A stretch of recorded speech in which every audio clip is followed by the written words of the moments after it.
Good evening. The November 19th, 2025 meeting of the San Mateo County Board of Education will come to order. As is our practice, this meeting will be recorded. I note that Marco Chavez, Deputy Superintendent, Educational Services Division, is attending on behalf of Superintendent McGee this evening. Hello and thank you. The board provides remote access for members of the public and welcomes community members joining in person and remotely. The board is following the requirement of Assembly Bill AB 2449, which enables remote participation by board members only under specific circumstances. We use simultaneous interpretation in Spanish for those attending virtually through the end of public comment. Translation will continue further into the meeting if people are utilizing the channel. Thank you to our interpreters, Ana Cruz and Kimberly Larios, for joining us remotely. For meeting attendees wishing to access the Spanish translation channel on Zoom, please click on the interpretation button on the menu bar. We ask speakers to be mindful of the Spanish interpretation and speak slowly and clearly. Item 1B is the approval of the agenda. Is there a motion to approve the agenda? Is there a second? Second. Thank you. There's a motion to approve the agenda made by Trustee O'Neill and a second by Trustee Alvaro. Is there any further discussion? All those in favor say aye. Aye. All those opposed say no. The motion passes with a vote of 7-0, and the agenda for tonight's meeting has been approved. Item 2 is public comment. Guidelines for public comment are available on the SMCOE website and in board docs, and on the table outside the boardroom in both English and in Spanish. For speakers who require Spanish interpretation, our interpreters, Ms. Cruz and Ms. Larios, will interpret following each speaker's comments. At this time, members of the public may provide comment for topics not included on the approved agenda. The County Board of Education does not act upon any matter that has not been agendized, except under limited circumstances as permitted by the law. It is the policy of the County Board to refer matters raised in this forum to the Superintendent for investigation and/or action where appropriate. Deputy Superintendent Chavez, do we have any comments submitted prior to the meeting for topics not on the approved agenda? We do have a few cards for topics not on the approved agenda. Thank you. Speakers are invited to make live comment and will have 3 minutes to speak. Please keep within the time limits. To make a comment over Zoom, members of the public may use the raise hand feature. Instructions for using this feature are provided as an attachment in the board packet. Once your hand is raised, please wait to be acknowledged by Deputy Superintendent Chavez. Deputy Superintendent Chavez, are there any members of the public attending remotely who wish to make a comment at this time for topics not on the approved agenda? We have 2 raised hands. We'll start with, or 3. Start with Janice Palazzari.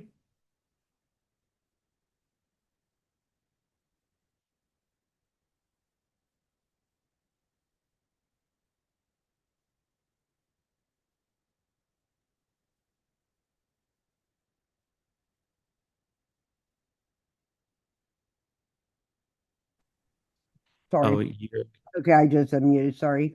you are.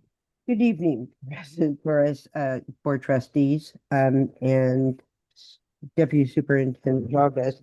I'm going to talk quick because I got the hook last week or 2 weeks ago. I just want to thank, I feel like we have a handful of people supporting our programs, and I'm going to call them off. And then I feel like there is such a huge disconnect with everybody else. And that's all I'm going to say for tonight. But my shout outs are going to go to Natasha, who's trying to help me with a donation I got, and so we can get some food to our families. I appreciate her and Chris supporting that. Dr. Jimenez, who is really stepping up to the plate, and even though we did last year too, and Freedom is starting to learn our program.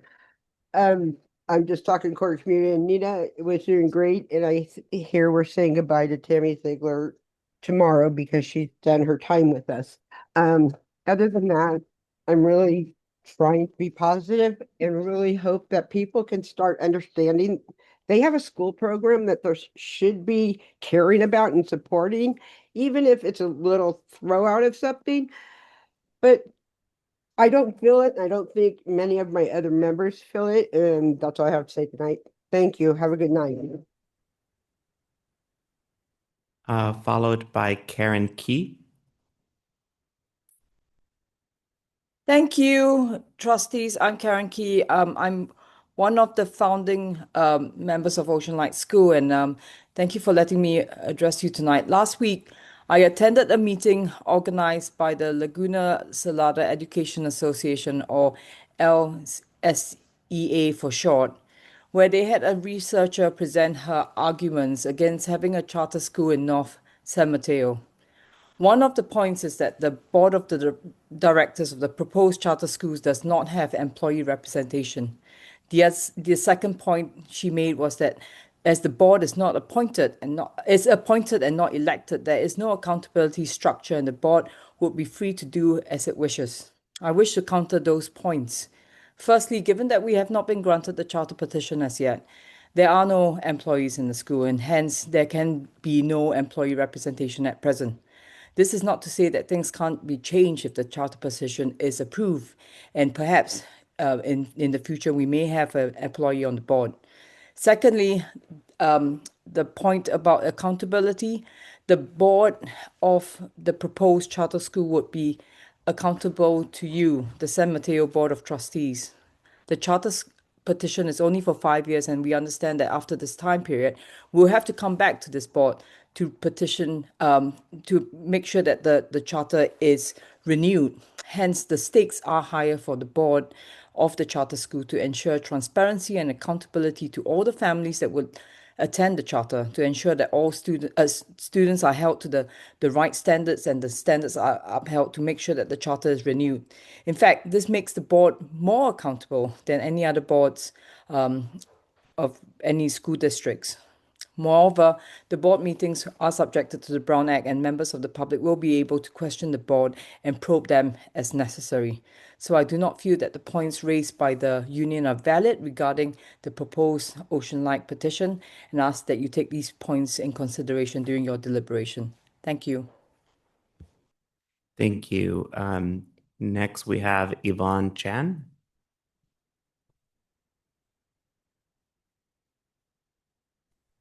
Can you hear me now? Yes. Thank you.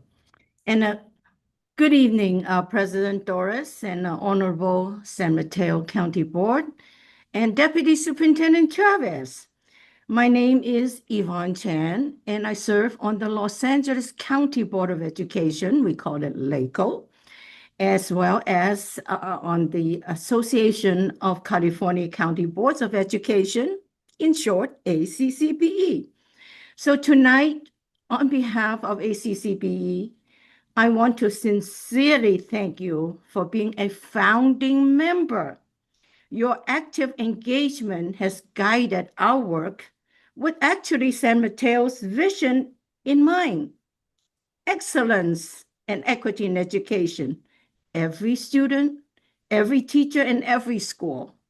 And we're especially grateful to Trustee Beth Gerard, whose decades of leadership have shaped who we are. So in just 10 months, 40 county boards have joined. Yeah, Ventura just joined, and they are your coastal colleagues. Now we represent 80% of the California students. We promised advocacy, connection, innovation, and trustee excellence. And we delivered. We deliver, whether it's through 12 statewide trainings on strengthening governance, to 5 webinars on innovations, such as career tech apprenticeship, teacher pipeline, deep dive on alternative education, and reimagining high schools. We onboarded new trustees and student board members with mentorship if needed. And very importantly, we hosted many legislative impact forums. We took positions, and several assigned by the governor. And thank you, Trustee Love. We know that we will need to focus on the excess property tax sweep. So we managed to do all of that by leveraging resources, maintaining communications, you hear from us every week, and building capacity. So looking ahead, we will continue to learn and train, launch in-person events, expand our resource hub with county-specific tools. And as we move into next year, We invite your ideas on how we can best serve you.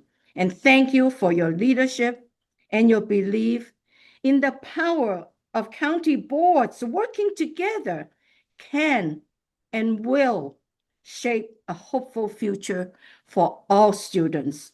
And have a great board meeting and good night. I see no more raised hands. Thank you.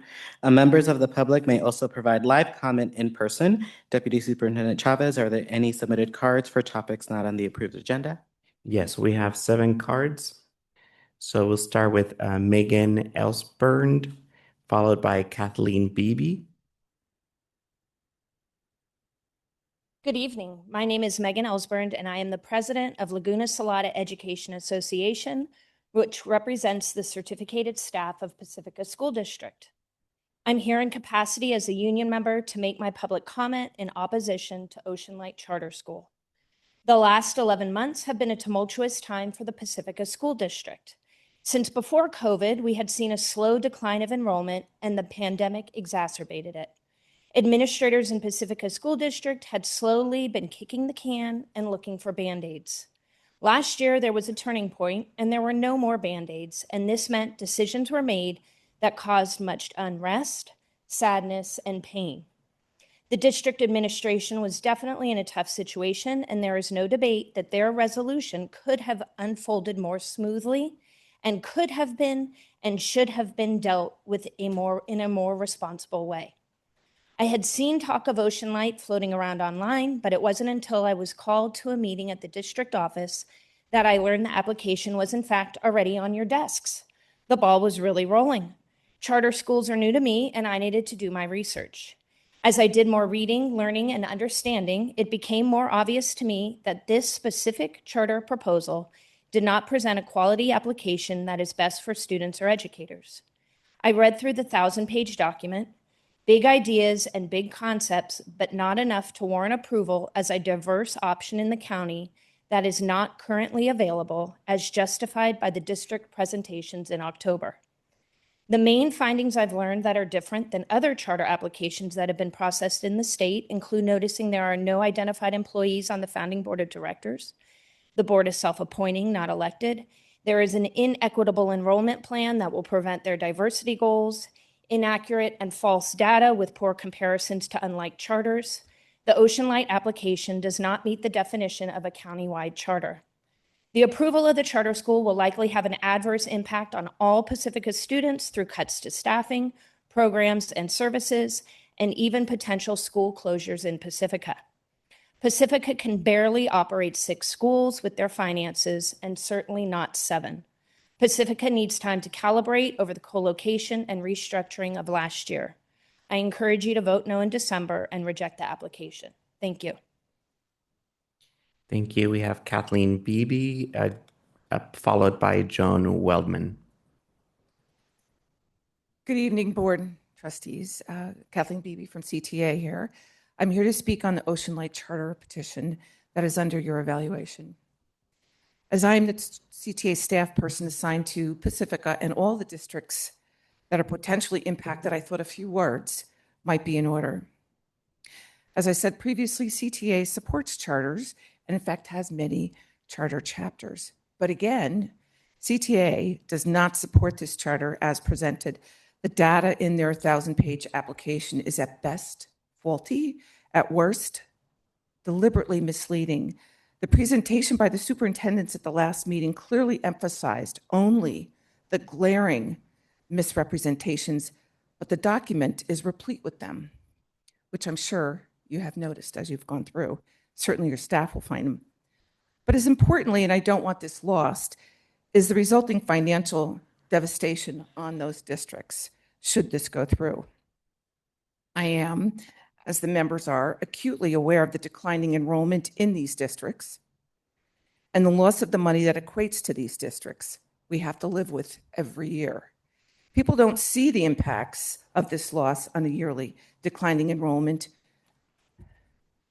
They don't because everyone makes up. They make what they can do. Bootstraps, I think, is what I heard someone saying. We just managed to get it. We put a Band-Aid on the Xerox machine and march on. But if the numbers of students Ocean Light proposes to draw from Pacifica and the other districts, such loss of the money, the federal and state money, will be a hemorrhage, not just of students, but of the community that follows with the students. Let me be clear. The impact on these districts of the loss of the students, their community, and their funding will rip these districts apart. These communities will never recover, and they will never be the same. And should this charter fail, which is likely given the exclusionary policies that have been already discussed about their potential student demographics, the students' reintegration into the wreckage of what's left of the respective districts will be long and painful. You have the ability to weigh the greater public good to the specific interests of a few. I know the gravity of this matter is not wasted on you. Thank you. Thank you. Joan Wildman, followed by Sandy Mills. Hi, I'm Joan Weideman. Sorry, my handwriting's not good. I'm an Ocean Light founding team member. Several questions and concerns have been raised about admissions to and enrollment in Ocean Light School. I'd like to address two of those: the admissions process and the high percentage of families from Pacifica. The first one is all are welcome at our school. All students who apply will be accepted based on space available. Ocean Lights plans to grow from 240 students to 450 students within 5 years. If more families are interested than we have projected, it is our intent to expand at a faster rate. We will make room for families, as many families as possible. This not only supports families, but also strengthens our financial position. Ocean Light School plans to have some combination classes to meet the application requests by grade. This will give us flexibility to match the requests from parents and ensure that we have a student to teacher ratio near the maximum. However, if there are more requests than spaces available, there will be a lottery using the process outlined in the petition. Based on the grade level of students who have expressed an intent to enroll, we expect to have a lottery for TK and kindergarten levels. There's space, we project, for all of the 1 through 8, 8th graders. For the lottery, the priority is provided the founding team and board members. Only 2 in this group have very young children. Petition signers also receive priority, but only in the first year. Siblings are given priority. This is a common practice for all districts so that families can stay together. The second concern has been raised that a significant number of Pacifica families who have indicated the intent to enroll in the first year. Many signers of the petition were responding to the reconfiguration of the schools in Pacifica. At the time of gathering signatures, we had minimal outreach to Daly City, San Francisco, San Bruno, and Brisbane. And still, we had 16% of the petition signers who are not Pacifica residents. Ocean Light School has an extensive outreach plan to engage families all across northern San Mateo County. You have been given a copy of that tonight. We are sharing a summary of the Ocean Light's current and ongoing outreach efforts with the staff to distribute to the board. I'm sorry, you have that. Based on our outreach efforts, we expect that in the next 5 years, Ocean Light School will reflect the geographic and rich ethnic and socioeconomic diversity of North San Mateo County. Thank you. Thank you. Sandy Mills, followed by Christina Lee. Good evening, board members and Deputy Superintendent Chavez. My name is Sandy Mills, and I wanted to answer the question of what Ocean Light School could add to the county's environmental education landscape. Our vision states that we envision a world where young people rise to the challenges of their time with creativity, compassion, and courage, ready to lead, innovate, and care for the earth and each other. By using next generation science standards for curriculum development, along with 10 Strands curriculum and Seeds to Solutions, we will utilize those strengths to build a strong program from the ground up.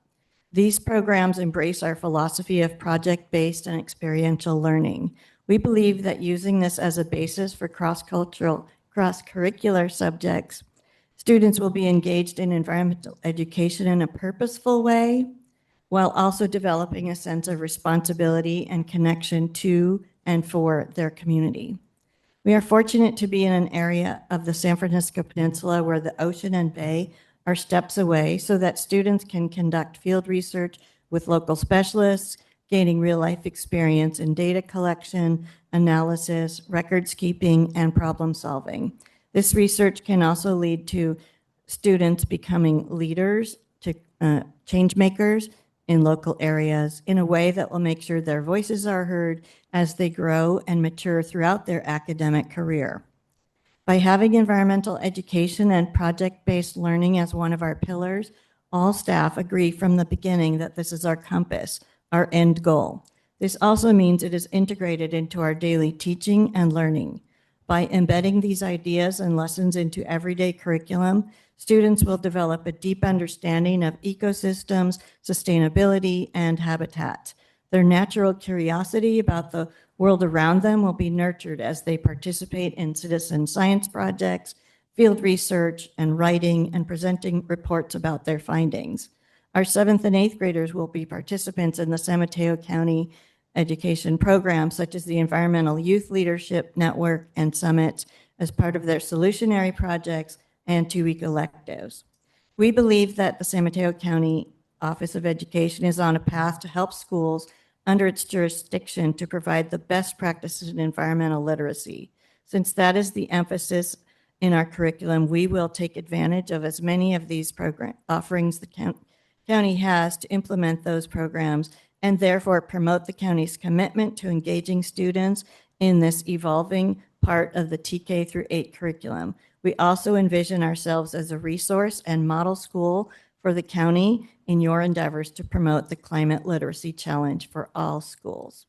Thank you. Thank you. Christina Lee, followed by Jen Shi. Good evening. My name is Christina Lee, mom to a 3rd and 6th grader and Ocean Light board member. Why is Ocean Light, you may be asking yourself, pursuing a county-wide charter instead of a district charter? To qualify for a county-wide charter, Ocean Light must pass the county-wide test, which asks the question, can the student population of a county-wide charter be served as well by a single district charter? The unequivocal answer is no. Confining Ocean Light to a single district would be a disservice to the families of North San Mateo County. Ocean Light passes the county-wide test because Ocean Light offers regional equity. Half, that is 3 of the 6 school districts in North San Mateo County, Brisbane, South San Francisco Unified, and San Bruno Park, do not have access to a TK through 8 school. Genuine access to the 3 TK to 8 schools in North San Mateo County is limited.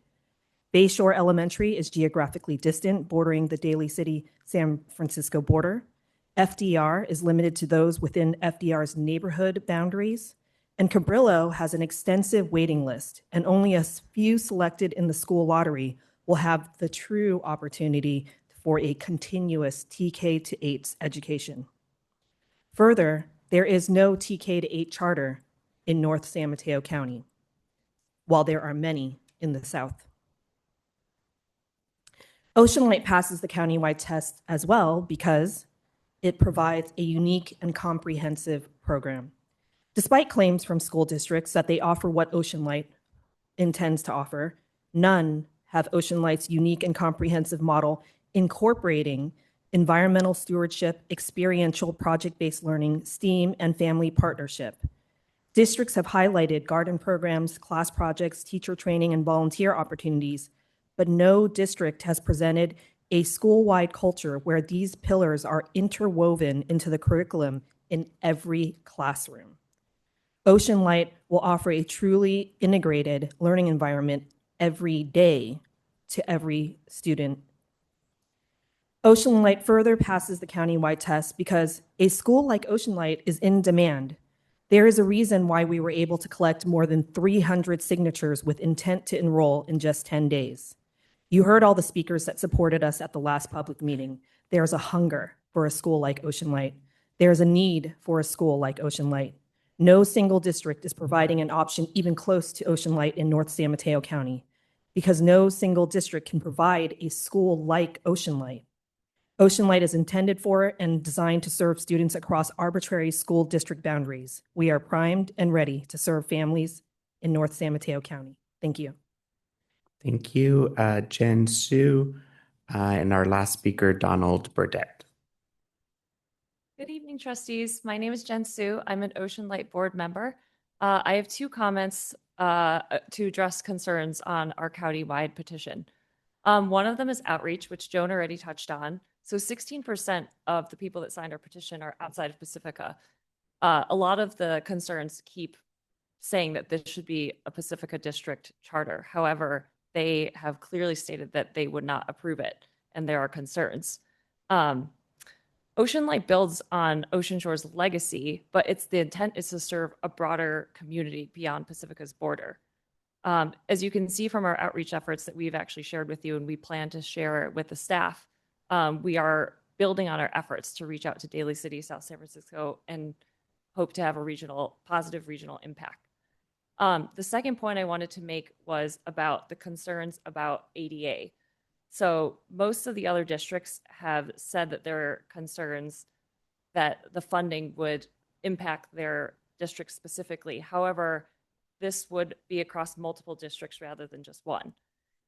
If Ocean Light can be what we hope it to be, if granted the countywide benefit, students will have value-based instruction through collaborative learning, and they'll thrive in a culture of family involvement, especially English learners, special ed, and neurodiverse students. Ocean Light's a beacon of hope. Look, I'm not someone that has a background in education at all. I'm a corporate person, actually, and I really hope to bring my experience in getting funding and partnerships outside of traditional education. So that's why I'm part of this team. And we really consider we hope that you consider approving our charter. Thank you. Thank you. And our last card, Donald Burdett.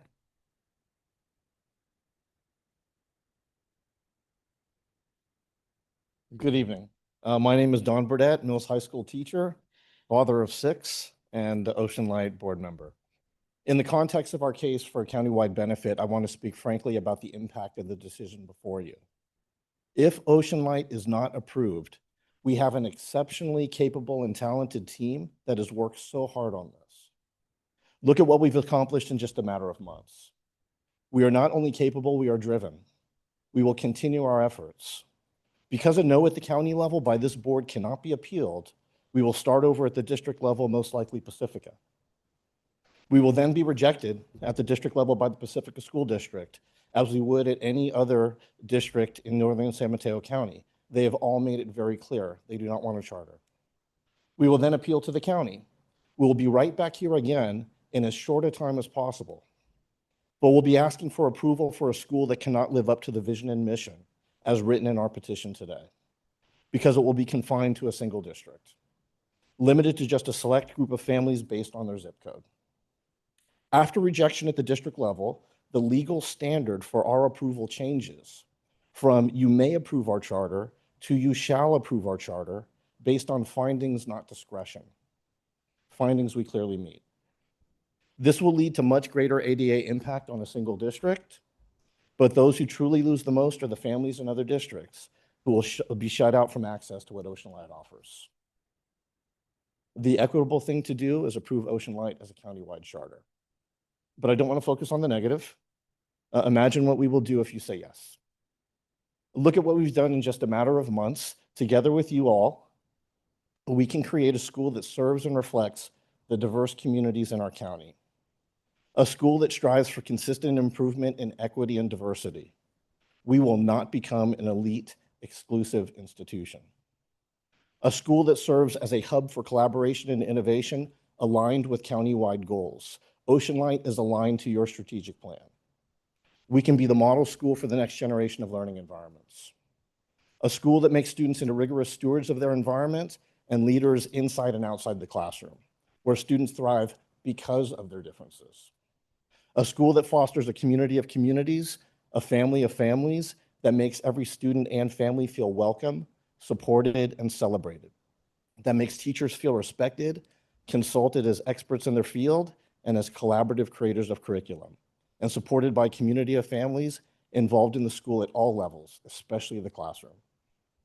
A school that's filled with joy. The joy of learning, the joy of teaching, the joy of connecting to the environment, the joy of finding community, the joy of celebrating ourselves and each other, the joy of having a school that feels like home. Ocean Light will be a school that makes you proud. We are at time. If you say yes, we will make you proud. Please say yes on December 17th. Thank you. Thank you. I have no additional cards. Thank you. A public comment addressing a specific agenda item will be heard after the board's discussion on the item. If members of the public wish to speak to a specific agenda item, then please use the raise hand feature when the item is announced, or if in person, submit a card in advance of the item. Cards can be found on the table outside the boardroom and given to a staff member when completed. Item 3A is the November 2025 Employee of the Month, Ann Tan, Public Communications Specialist, Office of the Superintendent. Will Ann please join me in the middle of the room?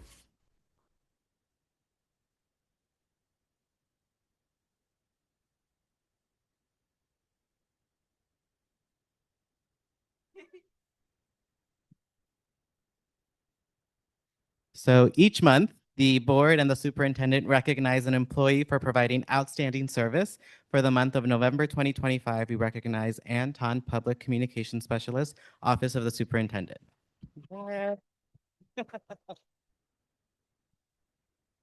So Ann joined the county office in May of 2017 as the Administrative Assistant 1 and was promoted to her current role in October 2017. She has just been described as the backbone of all things communication due to her wealth of knowledge and expertise. What Ann doesn't know off the top of her head, she researches in order to find the answer. She is never too busy to be interrupted with questions, and over the years has become an excellent and patient trainer. Ann is always available to provide support and responds quickly to phone calls and emails.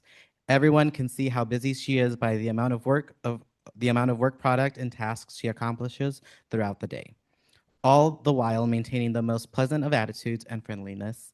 And she juggles her duties with grace and professionalism and never seems flustered no matter how much she has on her plate. Ann was instrumental in driving the launch of the new website, meeting with every team in the office to ensure that the new website met their needs. The amount of work that she devoted to training staff on document accessibility and managing the editing of both old and new versions of the website is evidenced by the excellent quality of everything she touches. Ann puts an incredible amount of behind-the-scenes effort into making all the outward-facing SMCOE communications and print materials look professional and understandable and cute. That's important to me. And it's not on here, but I see it. Ann excels at everything she does and is also one of the nicest people in the building. We are proud of our county office staff and are pleased to recognize Ann for her outstanding work. Congratulations to Ann for being named Employee of the Month for November 2025. Yay! Would you like to say a few words? Thank you so much. Good evening, Board President Torres, members of the board, and Deputy Superintendent Chavez. Thank you so much for this recognition. As part of my job, I love to highlight the employees of the month, and it's just exciting to once again be recognized in this way. I just want to thank you for all of the opportunities I've had over those 8+ years to learn and grow and really expand our work and thus our impact across the county. There are great people who do great work within the County Office of Education, and I love my job because I get to highlight all of that, right? There's been lots of changes over this past year, so this recognition definitely feels, complete. Like we've gone to the other side of all of those changes and been successful in increasing that impact. So I just want to thank you for my family, for my husband, Kenny, for stepping in when work had to take a priority, and for my beautiful daughter, Alina, who is about to become a big sister next year, next April, for being her wonderful self. And thank you to my team, to Will Jimenez, our new multimedia designer, and new executive director, Ian Bain, May Tran, our admin assistant.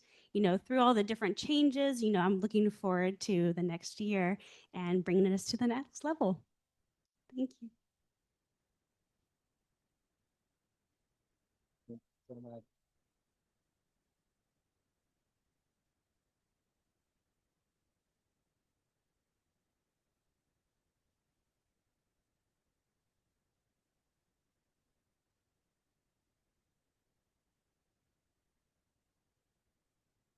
I always love to see the floating heads everywhere.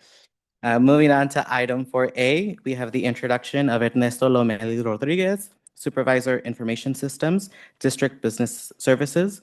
Supervisor Lomeli.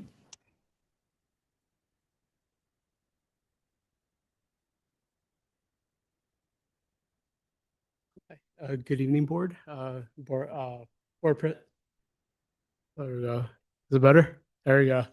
Good evening, Board President Torres, members of the board, and also Deputy Superintendent Chavez. My name is Ernesto Lomeli Rodriguez, and I am the new Supervisor of Information Systems here at the San Mateo County Office of Education. To give you a little bit of background on myself, I've been here at the county office for about a little over 2 years now. I started off as a credentials analyst, quickly moved my way up to the senior credentials analyst role, and now I'm in the role that sort of similar in some ways because I do get to continue supporting our school districts, but also very different. Before coming to the county office, I was in corporate America. I was in tech, and I've always loved working with tech and making process improvements and doing things like that. And with this role, because we do have a new system that we're using countywide, it does give me the opportunities to sort of revisit those past skills that I've haven't been using as much now. But yeah, I'm super excited for the role. I know there's a lot of opportunities for, again, process improvements, and I'm looking forward to it. So thank you for your time.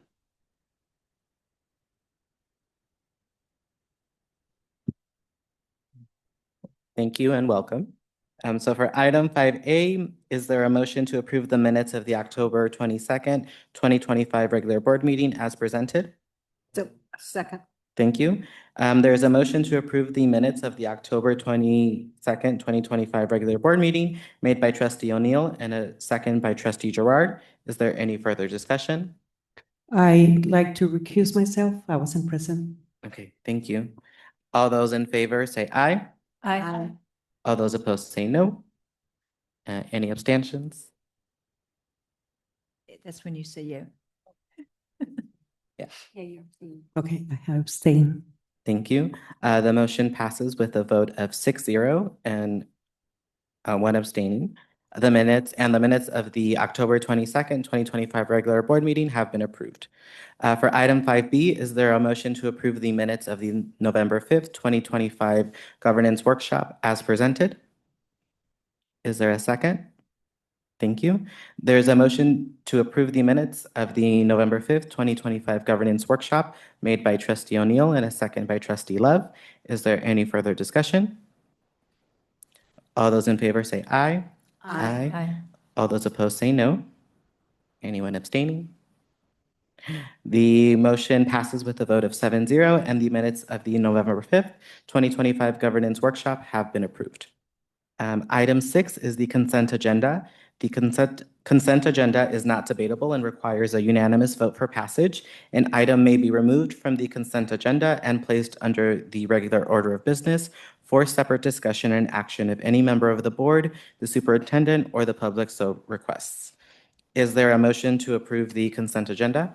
So moved. Is there a second? Second. Thank you. There is a motion to approve the consent agenda made by Trustee Gerard and a second by Trustee Alvaro. Is there any further discussion? All those in favor say aye. Aye. All those opposed say no. The motion passes with a vote of 7-0 and the consent agenda has been approved.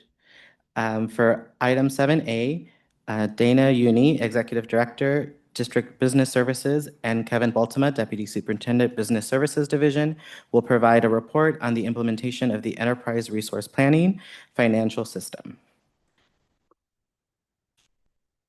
Good evening, Board President Torres, members of the board, and Deputy Superintendent Chavez. I'm kind of excited to actually give this report because we've been working really hard for now over 2 years on implementing this new software. So we're going to kind of give you just a brief rundown of what happened over that period of time and also talk about how much we spent of money related to the implementation itself. But we are going to talk about what is an ERP system. It's basically an enterprise resource planning software or financial software program. We're going to talk about why we made the change, who was involved, what ultimately happened during the process, how much did it cost, and then where are we going? You can't separate the dollars from the program. We say it often. I thought maybe somebody famous said that at one point in time, but we can't determine actually who said it, but it still is true. You really can't run an educational program unless you know how much money you have or how much resources you have to put towards it. The ERP system connects our payroll, position control, keeps all of our data regarding employee management, houses the budget, relates to purchasing, does all of our financial reporting for us.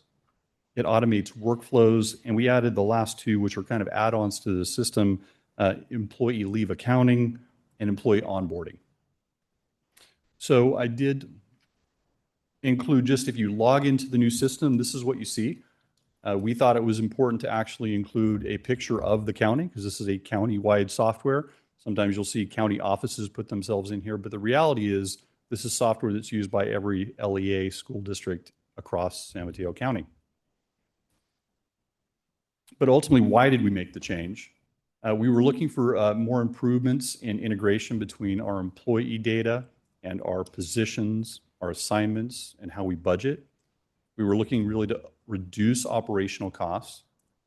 And at the same time, we wanted to see some improved functionality with a new system.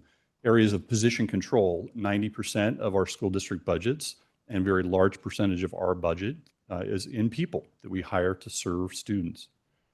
So having a good position control is essential in having good financial control over a budget. We wanted to see access to employee data more readily available to our employees, and we see that through an employee portal where employees can look at their paychecks, their W-2s, they can update information regarding their contact information, and the system even has some kind of what-if analysis where you can change potential withholding amounts and see what it does for your net pay. We're also looking for improvement in budget development, which can be a very labor-intensive process. So the ability to integrate that and hopefully see more efficiency was a goal. And then a lot of the new systems have automated workflows where you can see approvals of requisitions and purchase orders that go through an automated system of approval that just makes us more efficient in getting things turned around so we can buy things for students in classrooms. And ultimately, we also wanted to see better data security and really looked at a cloud-based solution compared to what we had previously where we maintained the servers on an on-premises solution. With that, I'll turn it over to Danya. Thank you, Kevin. Good evening. I get to show you the slide with the faces on it. So this is just a few key members who played a part in this project. This is not the entire team. There are many more. First is our district business services team, the DBS team. They led the charge, working hand in hand with the frontline implementation team and acting as primary guides throughout this process. Then we also had the help of the integrated technology services team, our amazing programmer who did the task of moving all the data from the old legacy system to the new system, as well as our network team who assisted our districts connect their district network to the frontline ERP cloud system. And our HR, SMCOE HR team and the internal business services team, they did the foundational work of setting up all the setup so that each and every employee at SMCOE is paid accurately starting their first day in the new system, as well as getting our bills paid on time. And our COE's success is attributed to the hard work and dedication of this internal business team and our HR team. And when we did this planning, we put an intentional focus on putting a 3-level of support for our districts because this is a big project and we wanted to make sure that our districts got all the support they needed. So our original plan is like we will have our first level of support from frontline. So who else can better train us and guide us through this process than the makers of the software themselves? And the second level of support by Carlson Consulting. The idea is that they can bring their lessons from other implementations and advise us on best practices. And third, and most importantly, we had the critical layer of our own SMCOE DBS team who were learning the system themselves, as well as becoming the primary support for our districts and partnering them day in and day out. And Kevin will cover in a later slide, our best laid plans didn't go as perfectly as we planned, but we managed to get through the implementation successfully. So what this kind of talks about what happened. Under Kevin's leadership, we kind of realized a need to evaluate whether there's a need to move from our old system, old financial system or not. This is a change of a large magnitude, and this is not something that you want to take on every few years. But we were in our old system for about 20 years. So it was kind of time to evaluate whether a change is needed. With that, we also knew that this is a big change, so we needed to make sure it was a shared decision. So as a committee with the district members as well as the county office, we did an RFP evaluation, evaluated 3 members, and the team unanimously voted to go to change to Frontline CA ERP.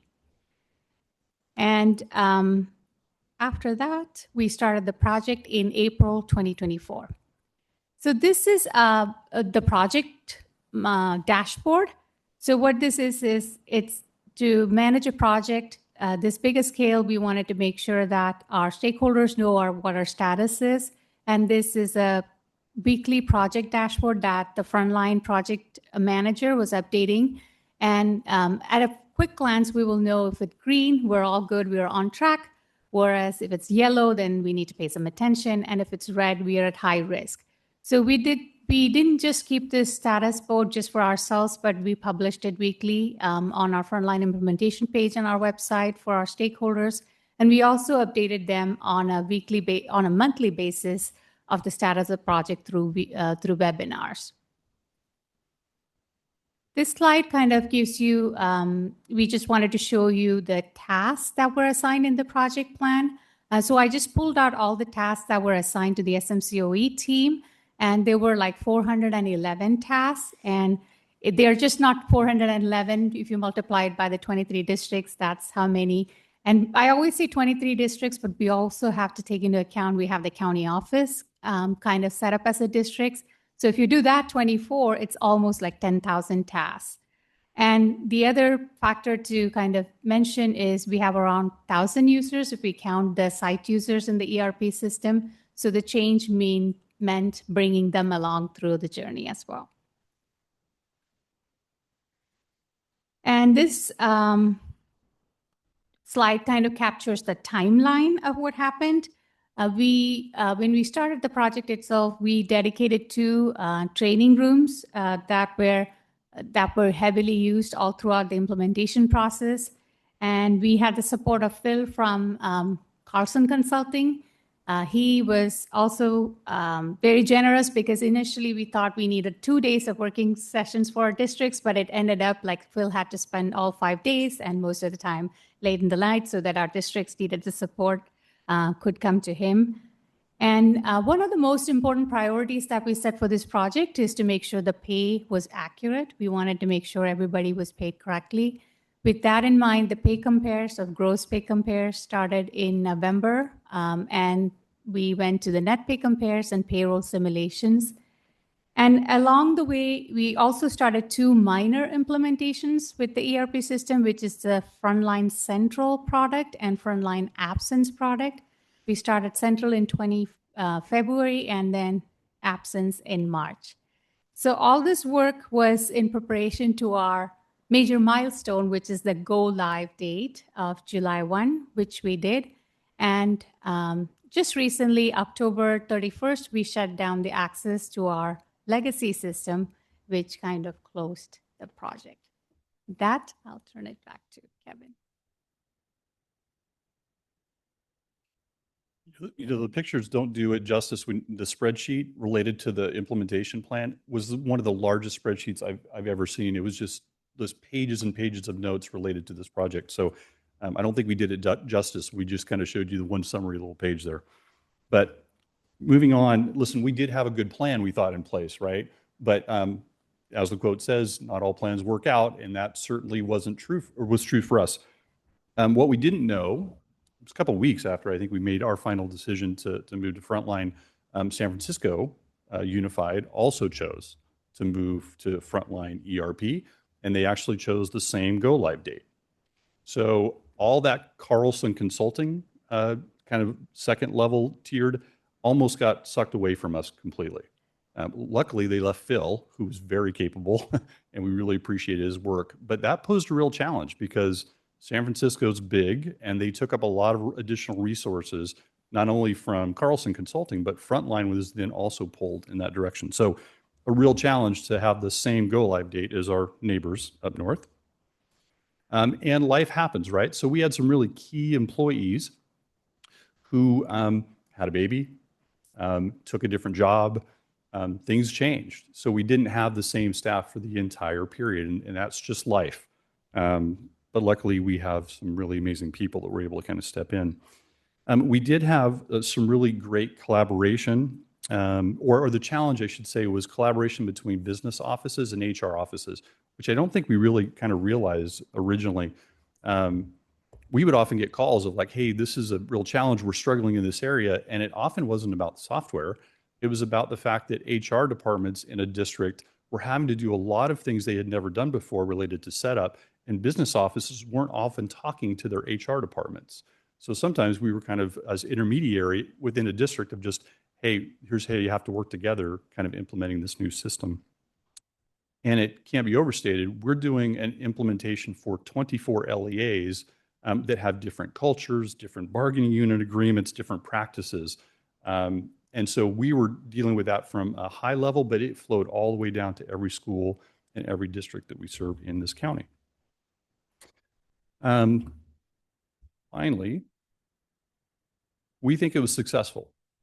And why do we think it was successful? We have no payroll errors in July, August, September, October. Now, that doesn't mean there wasn't a problem in some districts with a payroll, but it wasn't a systems issue. It was sometimes, hey, we missed some time cards that would have happened with any system.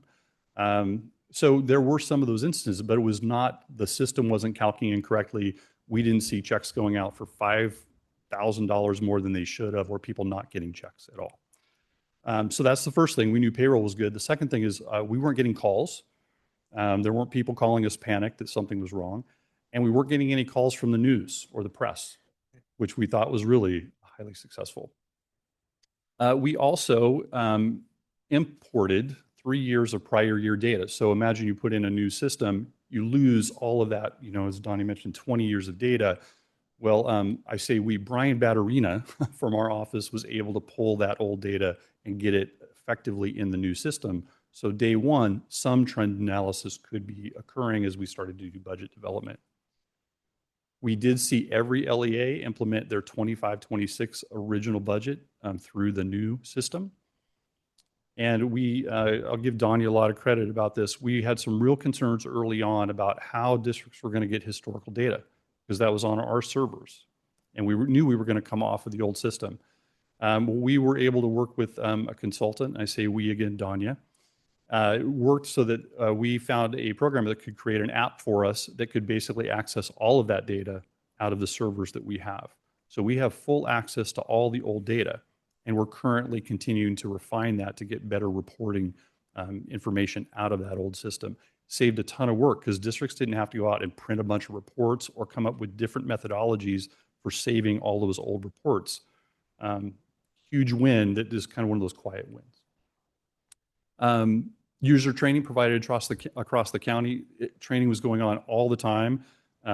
Marco can attest to this. We had signs of ERP training, go this way with signs. It seemed like every day. And we did feed a few people lunch just to keep them here and keep them happy. And then we ultimately maintained the budget, and we'll talk about that as well.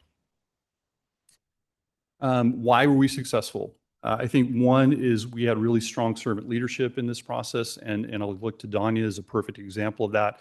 we didn't have leaders that were just telling people what to do and then standing back. They were involved in the software. They were doing the work themselves, so that when a district called and said, how do I need to do X, we had real life responses. Donnie was on the phone all the time with districts and actually solving problems, not just farming it out to other people. And that was across many people here at SMCOE that were actually leaders and involved at the same time with the details. We already have a culture of supporting our districts. We already have a department that supports districts with our old system. So when I've talked to other county offices of ed who have gone through this, they always talk about having to prop up an entire department. Well, we already had that, and we already had the culture of support. We had a realistic timeline. I think we would all wish we maybe had 2 or 3 more months, but we did it in 16, and it was realistic. It was hard, but it was realistic. We had really effective support from our vendor and our consultants. They really stepped up and did an amazing job for us. We did have strong collaboration within our own district business office and our own HR departments, and they could then support districts as we had questions. And we really had some really, I think, great communication that was occurring with superintendents and chief business officials, because you can imagine we acknowledged this was going to be hard. And as it got hard and people started to have complaints about how difficult it was, that ultimately went up to CBOs and to superintendents. But I think because we were communicating and prepping people for it, it didn't derail the process. It was acknowledgement, where do we push in more additional supports, but it didn't cause a problem in that. So how much did it cost? We originally budgeted $5.6 million. I did a little summary spreadsheet on the top, but then I included reports out of the new system. And you have 2 different reports because under the old system, we used manager code. And now under the new system, we moved to resource code. So you can see that 2 years of that prior year data are in the one report, and then you see another report with the current year data, 25-26. So the budget 5.6, actuals to date are 5 million, but then we also have encumbrances or purchase order out there for the remaining balance. So we're just under budget at this point in time at $41,750.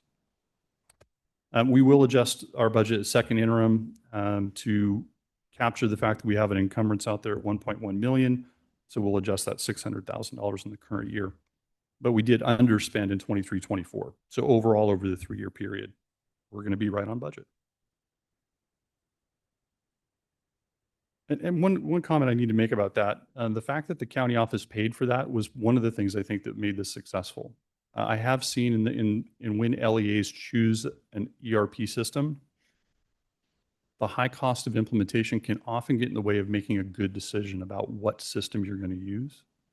So it was a real gift, I think, that we were able to step in and pay for that, because I think choices were made that were good long-term for county-wide finances. So it was kind of a real blessing that we were able to do that. So where are we going? Absence management, that implementation is going to finish up this month. And districts were already using that to some extent. So some of this is kind of refining the old system that districts were using, absence management, with kind of the new ERP. And I should have added training. We're going to continue to train people. And we need to do more of that, actually. We have to work on our W-2 and our 1099 reporting at the end of the year. That will be done through the new system. And we're continuing to look at improvements, especially around workflows, where somebody gets hired, it actually runs approvals through the entire process of how data gets put into the system, all the way down to kicking off somebody getting an email creation in our system through Active Directory, and that getting reported back to our human resource department. We want to do budget transfers better and more timely as we're working with our educators. We want to work on our journal entry approvals and documentation of those, and budget development. We can always continue to get a little better. We want to talk about centralizing our accounts receivable, the way we actually collect money for the services we provided, because right now it's not centralized.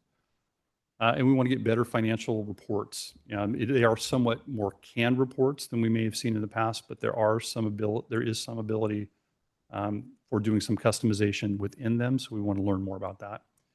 And then continue to get better with the data access out of the old system. So last slide, lots of thank yous. I'll go through them quickly. We just start out with our superintendent. Having the superintendent be able to lead this countywide, huge benefit. And Nancy was out there talking to our superintendents and county leaders, really kind of paving the way for us. We want to thank you. The reality is you allocated the budget since 23-24, made a huge difference. We do want to acknowledge our legacy system, the CEC system. They were extremely professional, have been the entire time.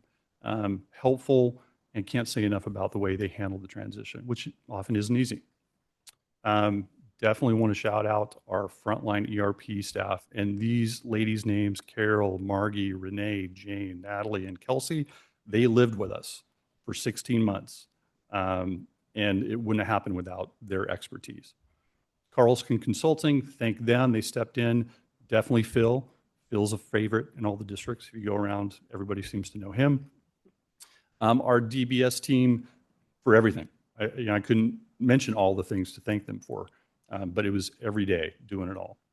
Our ITS team had to move all that data out of the old system. They made sure that the system was connected because it's again cloud-based. Our internal business was successful because we're our own LEA and they had to do everything a district was doing. Our HR team, they did a lot of heavy lifting and it was different than what they've experienced before and they didn't quit. So happy about that. Our officials out there, our chief business officials, our HR leaders, they led the charge out there. And even when it was difficult, they were out leading.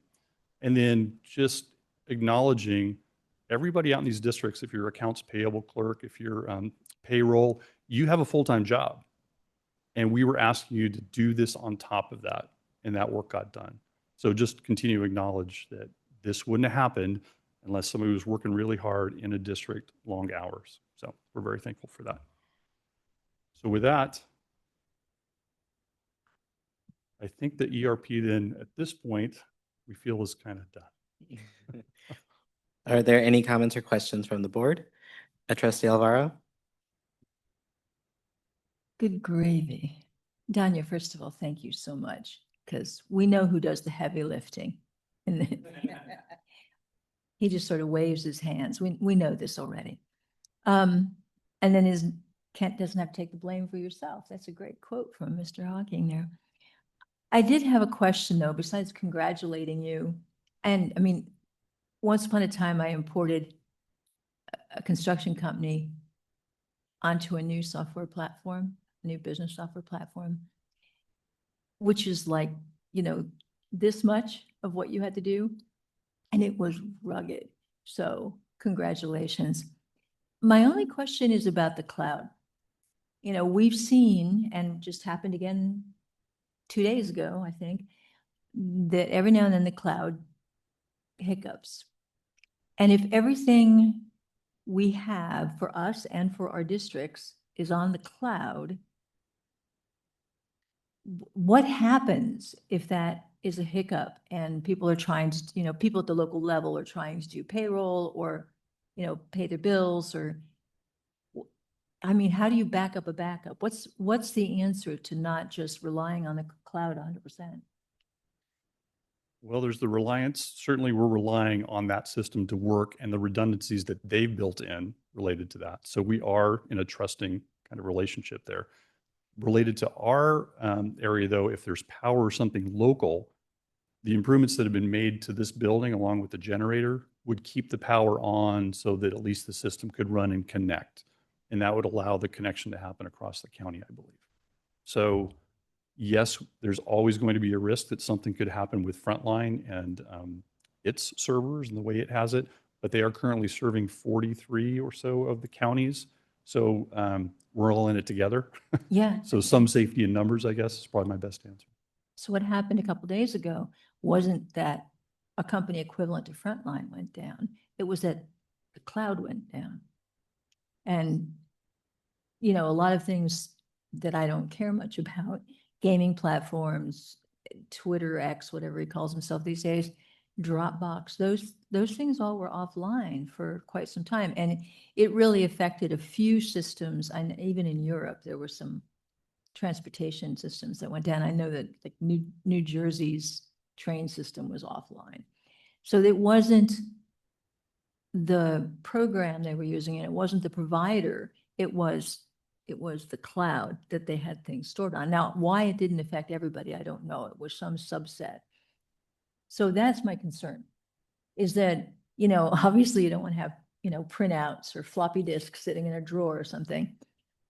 But what happens if that goes down for, I'm not talking about Frontline, I'm not talking about our systems. We have backup generators. But if that goes down, that just means basically everybody has to stop until it comes back up again, right?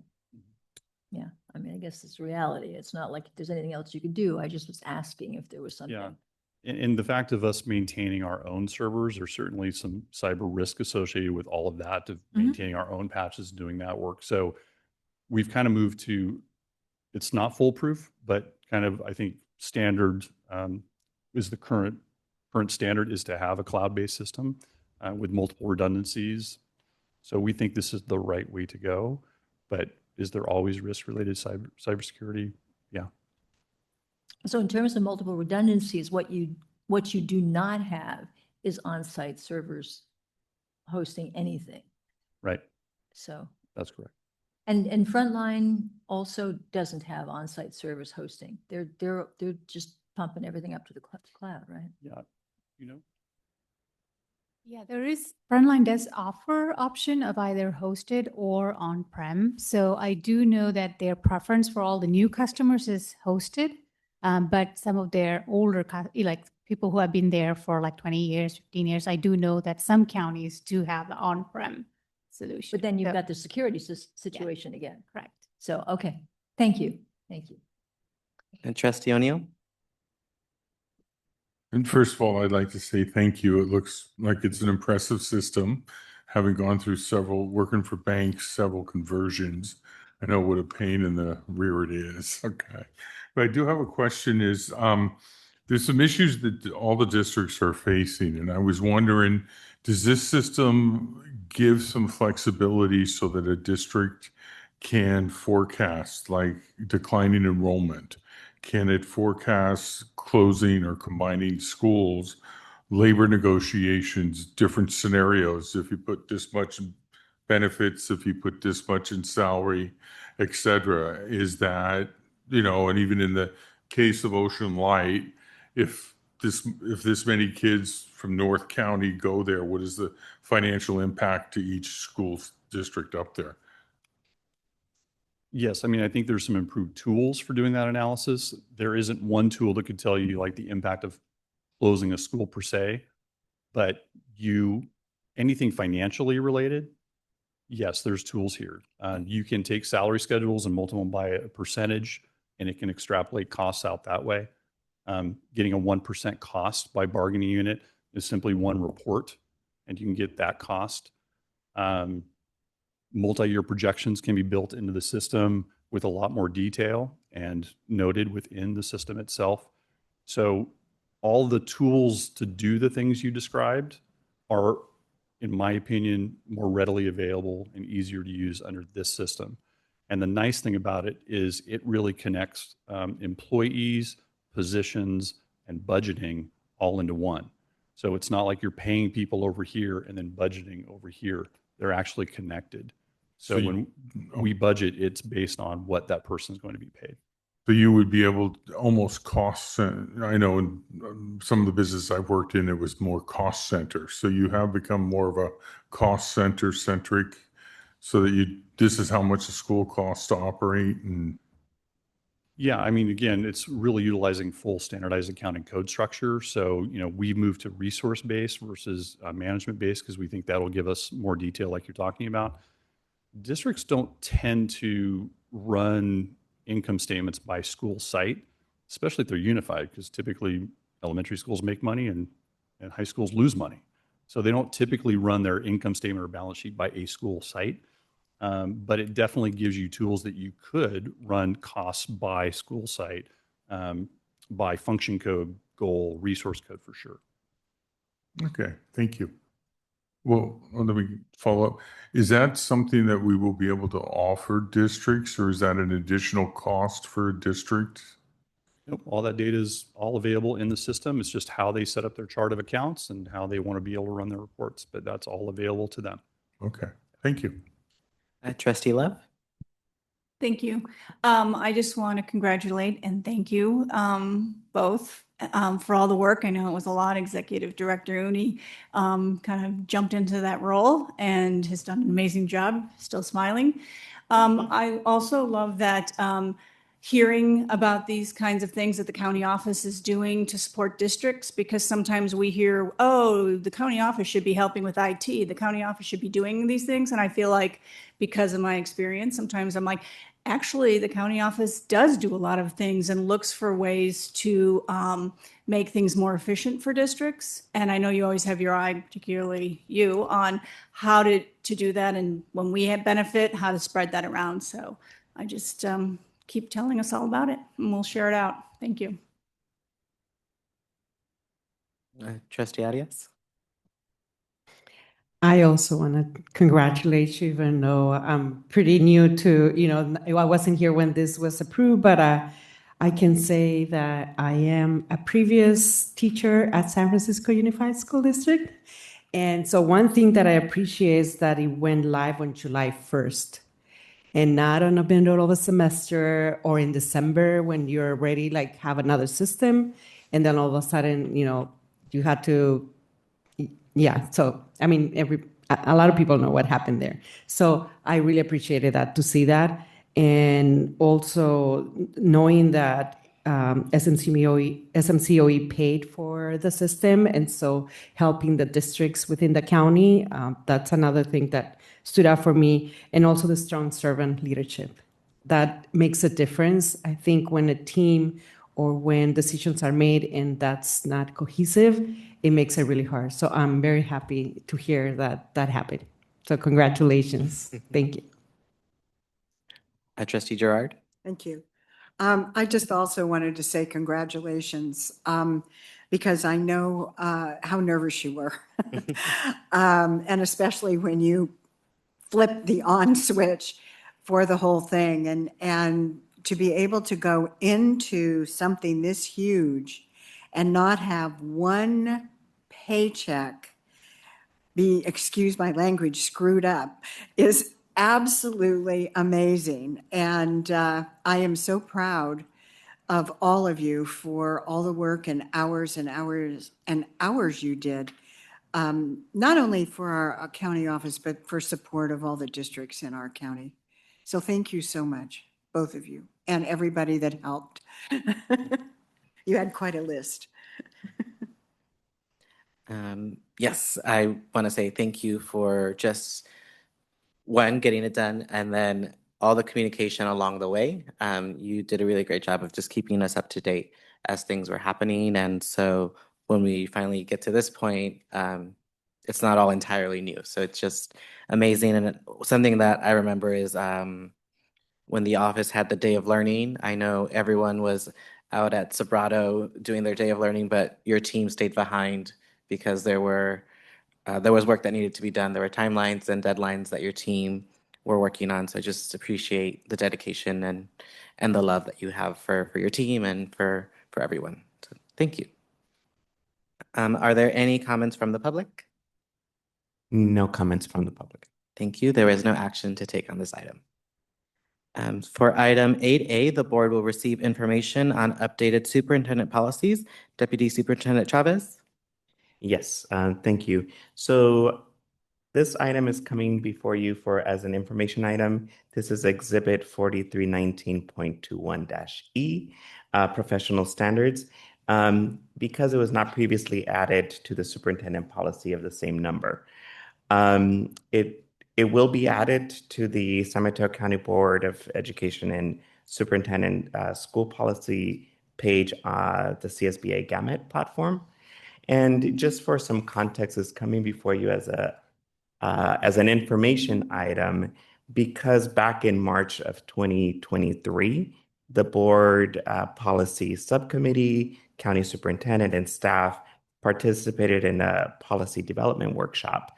And at that point, it was decided that it was important to identify board policies that related specifically to board responsibilities and superintendent policies that also related specifically to the county superintendent's responsibilities. So through those processes, then around July of that same year, it was brought before the entire board, and there was agreement that this was the direction to move forward with.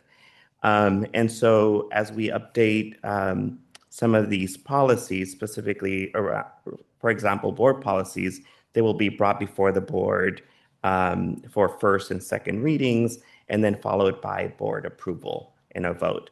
As it relates to superintendent policies, on the other hand, these will be brought, staff will bring them before the board as information items so that we're all aware of the policies that are being placed in our platform.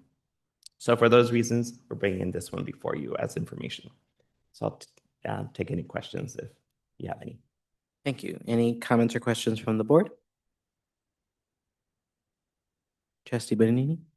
Thank you. I just wanted to thank Deputy Superintendent Chavez for explaining the context, because I thought that was very important. So I really appreciate you doing that. I don't know if there was any questions that arose because it was just coming as an info item, but we have a lot of new trustees. So thank you. Trustee Love?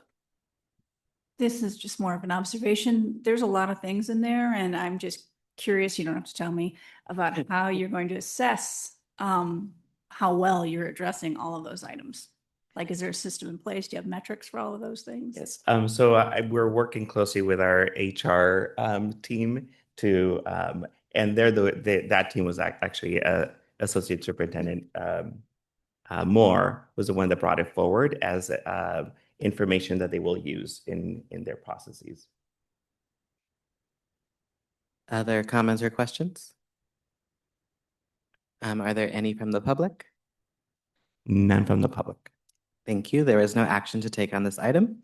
For item 8B, superintendent comments, Deputy Superintendent Chavez, do you have any comments to share? I do have some highlights that I would like to share in terms of great events that we've held here at the county office. And I want to start by sharing that on Saturday, November 15th, we held the Environmental Youth Leadership Summit here in this room and in the entire county office or the entire building. It was so great to see over 100 youth here in the building, really working on developing their knowledge around environmental literacy, advocating for the environment, and really engaging with experts in that space or in that area. And it was hosted in partnership with the Peninsula Clean Energy, as well as the Silicon Valley Youth Climate Action. And a very special shout out to Julie Hilborn, our Director of Environmental Literacy and Sustainability, and her team, who coordinated and made that day happen for our youth in the county. So wanted to highlight that. I also wanted to highlight the CTE advisory meeting that was held here. It was held on the same day that we had our governance meeting on November 5th. But some of you, I think, did get to sneak in and see the great partnership and the work that the county office is doing with our educators, industry leaders, and partners to strengthen career pathways for our students. And also shout out and a special thanks to Marcela Miranda, who's our Executive Director for College Career and Community Partnerships, and that team who helped facilitate and coordinate that very special event that was well attended. And then finally, I want to share the Ruby Bridges Walk to School Day that there were 2 rallies that were held on that day. One North County in South San Francisco and South County in East Palo Alto. I was able to participate in the one in East Palo Alto, and just the one to be able to highlight that civil rights moment and the importance of Ruby Bridges and the historical context, but also to use that as an opportunity to share and highlight the importance of safe routes to school. And it's even extra special because it started here in San Mateo County. It started in South San Francisco with fifth grade students, and some of you already know the history, but it was just that extra special. Our communications team created a video of the East Palo Alto rally, and so let's watch it. It's only a couple of minutes.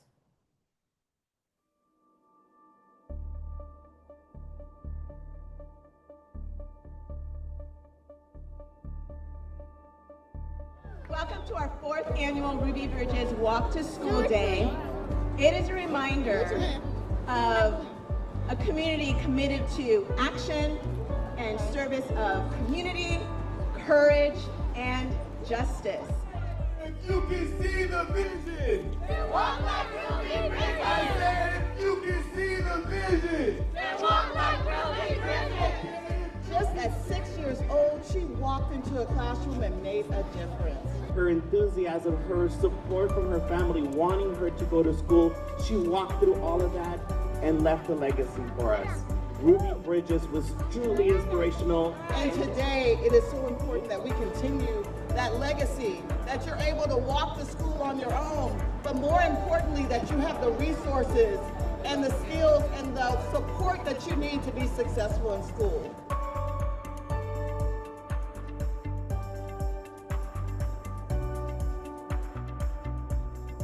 Honoring Ruby Bridges today reminds me of how fortunate all of our students are able to walk down the block to their neighborhood school. That's right. Where they are surrounded by the adults who truly care about them. From our educators, our parents, our elected officials, our police department, we are invested in our students.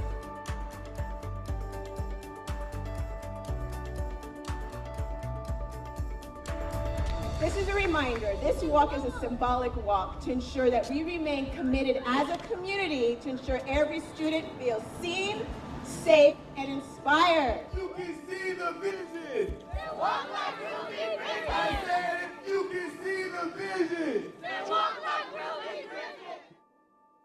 It was a very special day.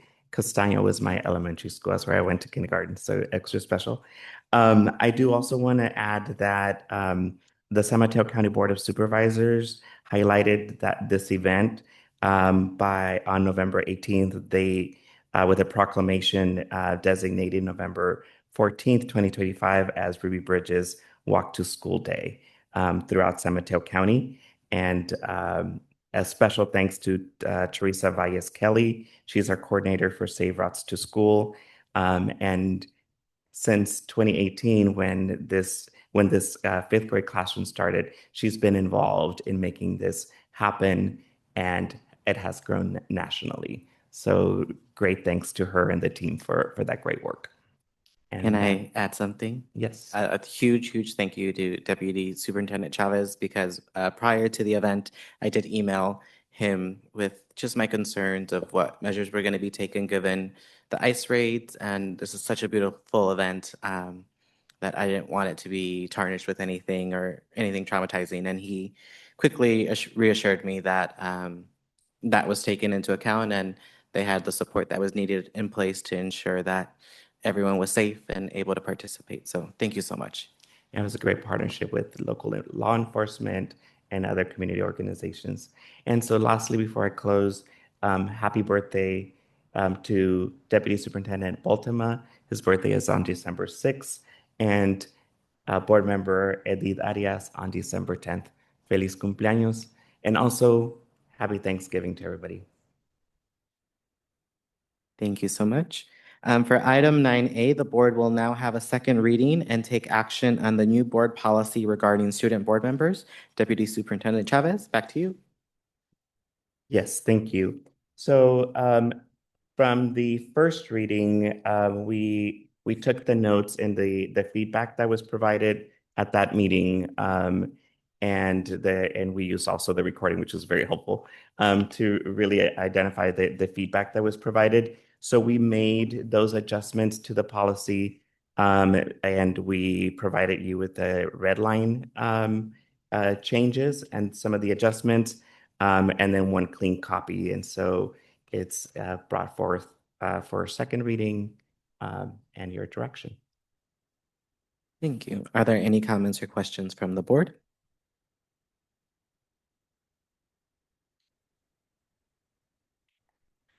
Is there a motion to approve the policy regarding student board members? So moved. Is there a second? Second. Thank you.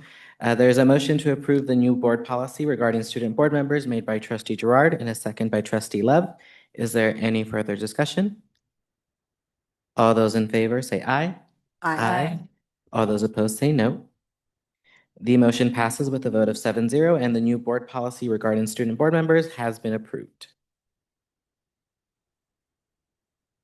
For item 9B, Kevin Baltima, Deputy Superintendent, Business Services Division, will provide background information on the investment policy, Board Policy 3430.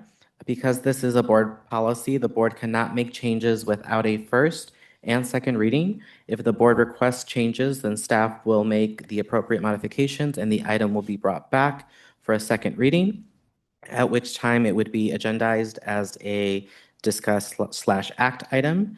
Deputy Superintendent Baltima. Well, we are presenting Board Policy 3430 regarding investing as it's required to be reviewed annually. Just note the investment objectives that are currently in the policy. Number 1 is safeguarding of investment principal. 2 is maintaining sufficient liquidity. And 3 is maximizing returns consistent with the first 2 objectives.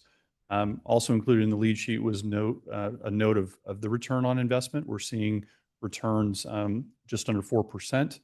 So we've actually seen some rather nice increases in interest revenue over the last few years. So at this point in time, we believe the county treasury is doing a nice job with their investment portfolio, and we have no recommendations for changes to the current policy. Thank you. Are there any comments or questions from the board? Trustee O'Neill? Thank you, Kevin. Just out of curiosity, I noticed that our only option is the San Mateo County Investment Pool versus the state funds. I just wonder why, you know. Education code would allow us to go somewhere else for investment, but for security purposes, more than anything, we continue to use the county treasury. So we don't have a recommendation to move it somewhere else. And again, that's what they do, is maintaining government funds with the idea of, again, hitting our first objective of maintaining our principal. No, I was just curious, that's all. Thank you. I will note a change in the short-term investments. They have been investing in LAIF, which is the local area investment fund for short-term, but that, if you'll notice in the lead sheet, has moved to kind of some California-focused short-term investments, a little better return on, so we're happy with that. Other comments or questions? Trustee Alvaro? I just had a question. It was very similar to that. But in my memory, we, at one point, were mandated to use the county fund. We had no choice in the matter. Yeah, it's not as easy as you think. If you're going to move the money, I think you have to go through a number of steps. And there's also some limitations of what you can invest in, because it does have to meet certain ratings to invest public money. But we're no longer mandated to keep it there. No, I think there's provisions that allow you could move it somewhere else. You don't Not often. if we want to. I'm just Exactly. saying. You But could. at one point, we had no choice. Yeah, and I would have to do my research on I bet that timing. Mr. Rod remembers that at one point we were mandated to use the county fund. We had no choice. Yeah, you're right on that one. Yeah, and Yeah. that, it's interesting that this changed because we had the little Goldman Sachs party once upon a time when we were with the county, and that was just, everybody was in the same boat, literally in the same boat. So, okay, thank you. Other comments or questions? Are there any from the public? Thank you. There is no action to take on this item. For item 9C, the board will discuss and act on the formation of an ad hoc board governance work group subcommittee. Deputy Superintendent Chavez? Yes, thank you. At the governance convening for the board on November 5th, it was shared and communicated to staff to add this to the agenda for the formation of this ad hoc Governance Work Group Subcommittee. So bringing it forward for you to consider. Thank you. Yes, this was discussed at the last meeting as suggested by our facilitators. Are there any comments or questions from the board?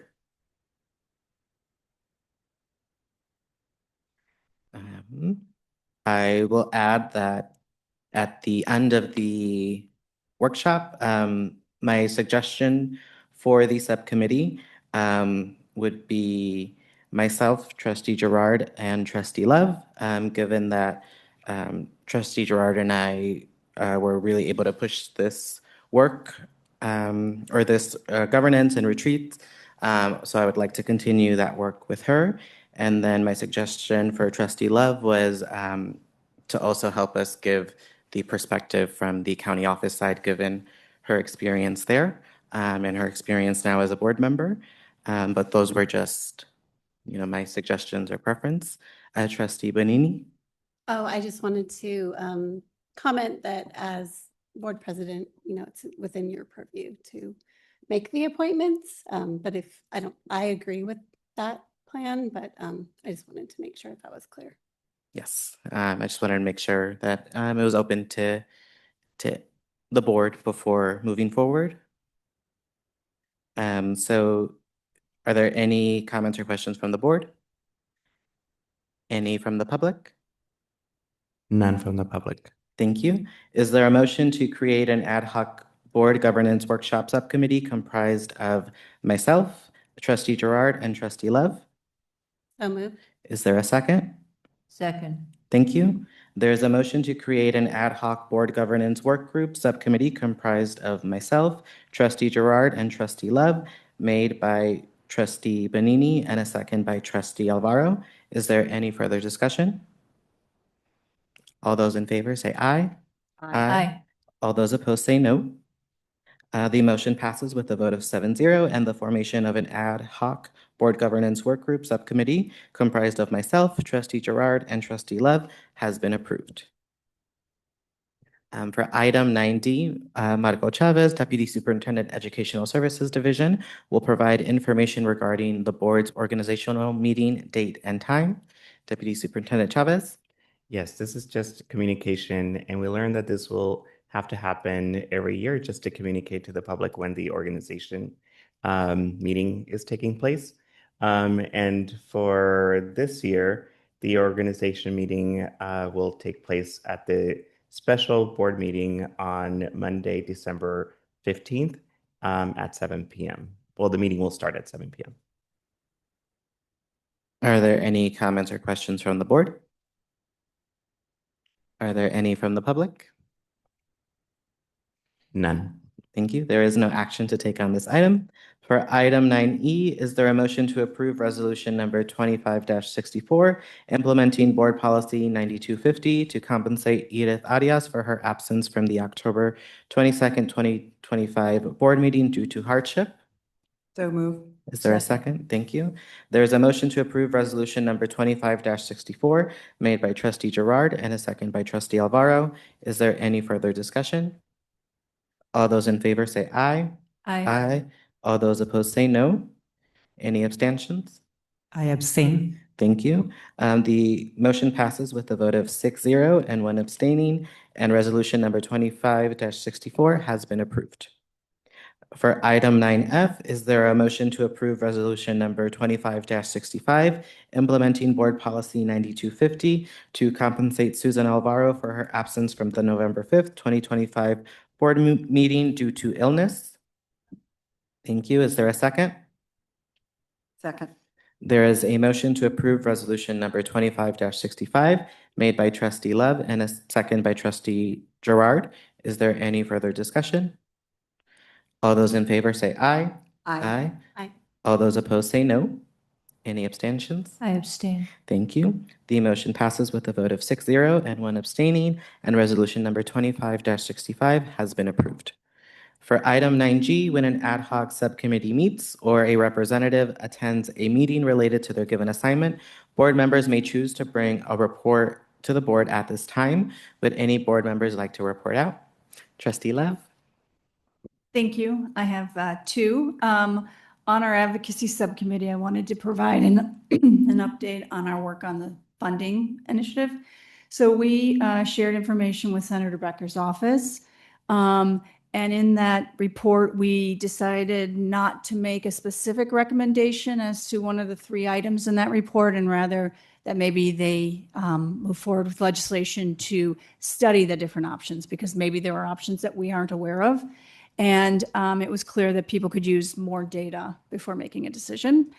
And we have a meeting scheduled with the senator on December 1st to discuss this. We hope to organize a meeting with other counties, particularly Santa Clara County. They're very interested in this as well. They want to try to put together their own task force, like San Mateo County has done. And then we also would like to give an update again to ACCBE on that initiative. And then the second report I have is in my capacity as the liaison to the County Committee on School District Organization. They had a meeting and I attended. We voted for the slate. There was one contested election on that. I thought it was interesting. This group hasn't met all year. And I did ask at the meeting if they ever kind of proactively meet to think about what's going on in the county with boundaries of school districts. Do they still make sense? If we look out 20 years, 30 years, does it still make sense? You know, like have the demographer come in or something. And the response was no, it's really just a reactive body. But I think that's a missed opportunity. You have all these people appointed, elected to this role, and then they don't meet all year long.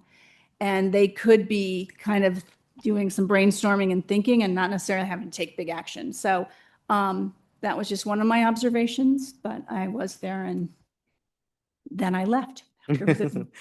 Thank you. Any comments or questions for Trustee Lev?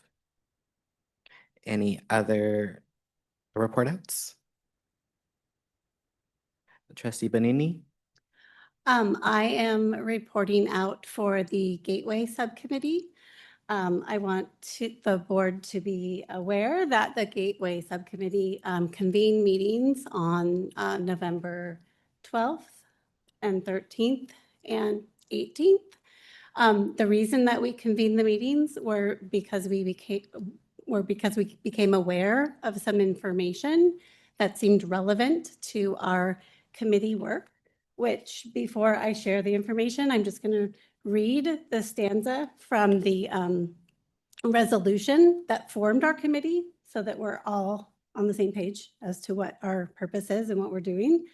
So when this committee was formed in August of 2023, one of the purposes was that the board expressed a priority to continue to serve students at Gateway as a school of our board. The second was to include the high school and unified districts in the continuing process and discussions concerning any future proposed changes to the Gateway program. And third, it was for our board to be included in any continuing process and discussions concerning any future proposed changes for Gateway's program and in the broader community stakeholder engagement on this matter. So, that's a continuing purpose of this committee. The resolution does go on to say that when we're, done having this, these convenings, we will submit a final report to the board. So we're not quite there yet. So the first thing that came to our attention that was related to our committee work was actually a question that came up in the Workforce Housing Committee, which has the same exact members as the Gateway Committee. So it's Trustee Gerard, Trustee Torres, and myself. And so we were told in that committee meeting about a facilities master plan. I've then realized that there were some statements about facilities master plan in the connections that come out. But facilities are by definition an area that is related to board and the county office and the county superintendent. And so we were surprised by that. And so we asked about it, and so we understand now that that is happening. So the request, I think, of our committee is that it was for the Housing Committee, that we get more information on that and what's going on with that. So then the reason that was before, and so it was shared that we would get more information, so I didn't follow up on that, and I didn't report out. At that time, there hasn't been a meeting since. But then subsequently, we became aware that there would be information shared about Gateway in another forum. So if I might ask Trustee Gerard to potentially share that, or would you like me to share it? Do you want to talk about that? About the meeting on Thursday? The meeting that you attended in planning for the Monday meeting for ACCBE? Yes. I attended I'm on the ACCBE Planning Committee, and I attended our meeting. And in that meeting, we were discussing the upcoming events. And one of the upcoming events was deep dive into court and community schools. And the president of ACCBE said to me, "Oh, and are you really excited that your county office is opening a middle college?" And I was like, "No, I don't know anything about it." And she said, "Well, you're closing your community school and opening a middle college." And I was, to say the least, speechless, because I knew nothing about any of it. And so I said, "Where did you get this information?" And she said, "Well, from one of the presenters that will be presenting on Monday night, and she will be presenting this information." And so, needless to say, I started sending text messages and making phone calls, trying to find out exactly what was going on. And in fact, we are not closing Gateway, and we are not in the process of opening a middle college right now. But it was presented Monday night that we were, and that it also, I was very upset because it also used our county office logo. So we really wanted everyone to be aware, because there was a very large group of people that evening, including two of our other board members, that were listening to all of this. And you may be getting questions on how we're doing on it. And I also wanted the other board members to know that that was incorrect information. But because of the Brown Act, we needed to bring it to the board meeting tonight. Thank you for sharing that, Trustee Gerard. And then I just wanted to close, I wanted to bring us back to the purpose of the committee. The fact that there are meetings, as we now know from, connections, that there are facilities master plan meetings going on. So we need to, as a board, I think our request as a committee, but hopefully it's a request of the board, is that we might have some information presented on that soon. And that if there is any discussion, whether or not it's a formal plan, but any discussions about Gateway, that were included, because both of those items were complete shocks to us. And as I already read the purpose of the committee, where it doesn't seem to be aligned. So I have concerns. And so my general feeling is that if something happens in a committee context, if I'm not on the committee, I'd like to know about it. And so, so we're sharing it with the board for that purpose. So thank you. Thank you. Are there any comments or questions from the board? Yes. Is it appropriate to share that the facilities master plan agenda item will be on the December 15th agenda? So that's coming. Thank you. Other questions or comments? Any other report outs? Are there any comments from the public? No comments from the public. Thank you. There is no action to take on this item. For item 9H, the board will discuss topics for future board agendas. Would any board members like to discuss agenda ideas? Yes, Trustee Bonini. In light of our passage of the student board member policy, I would love to see an agenda item as soon as it's feasible. I'm guessing not until after the first of the year, but where we could have a better context of timing, how we might roll out this information, whether or not we might still be able to have a board liaison from the youth commission and then start our process as well. That's my request. Thank you. Trustee Lev. I actually had a question about that as well. I'm not sure if it's the right place, but since it's been up discussed, typically we would have a youth liaison sitting with us by now, and I was just curious what the status of that process is. Yes. Well, it's the purpose of the request because we paused because we were approving the policy. So my Oh. request is also for the timeline, like when we could engage. And we used to go together, right, sometimes to their meetings where they sort of share what their opportunities are at the Youth Commission. So I hope somebody might have wanted to, but I don't know if they've made their decisions yet and they're all maybe full. Okay, Yes. I didn't know. I missed that we had paused because I just assumed that process was somehow going on, and any day now we'd get an No. announcement. Okay. It was paused. And this was discussed in our agenda setting meeting right before this meeting. So Deputy Superintendent Chavez, if you want to add to that.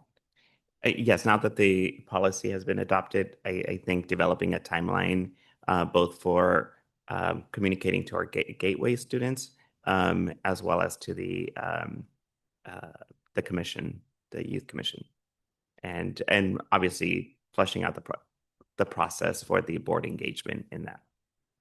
And can I just clarify? Yes. And it's all court and community, not just gateway. Say that again. All court and community, not. just Yes, I'm gateway. sorry. Yes. That's okay. Thank you. Any other future board agenda topics? Okay, there is no action to take on this item.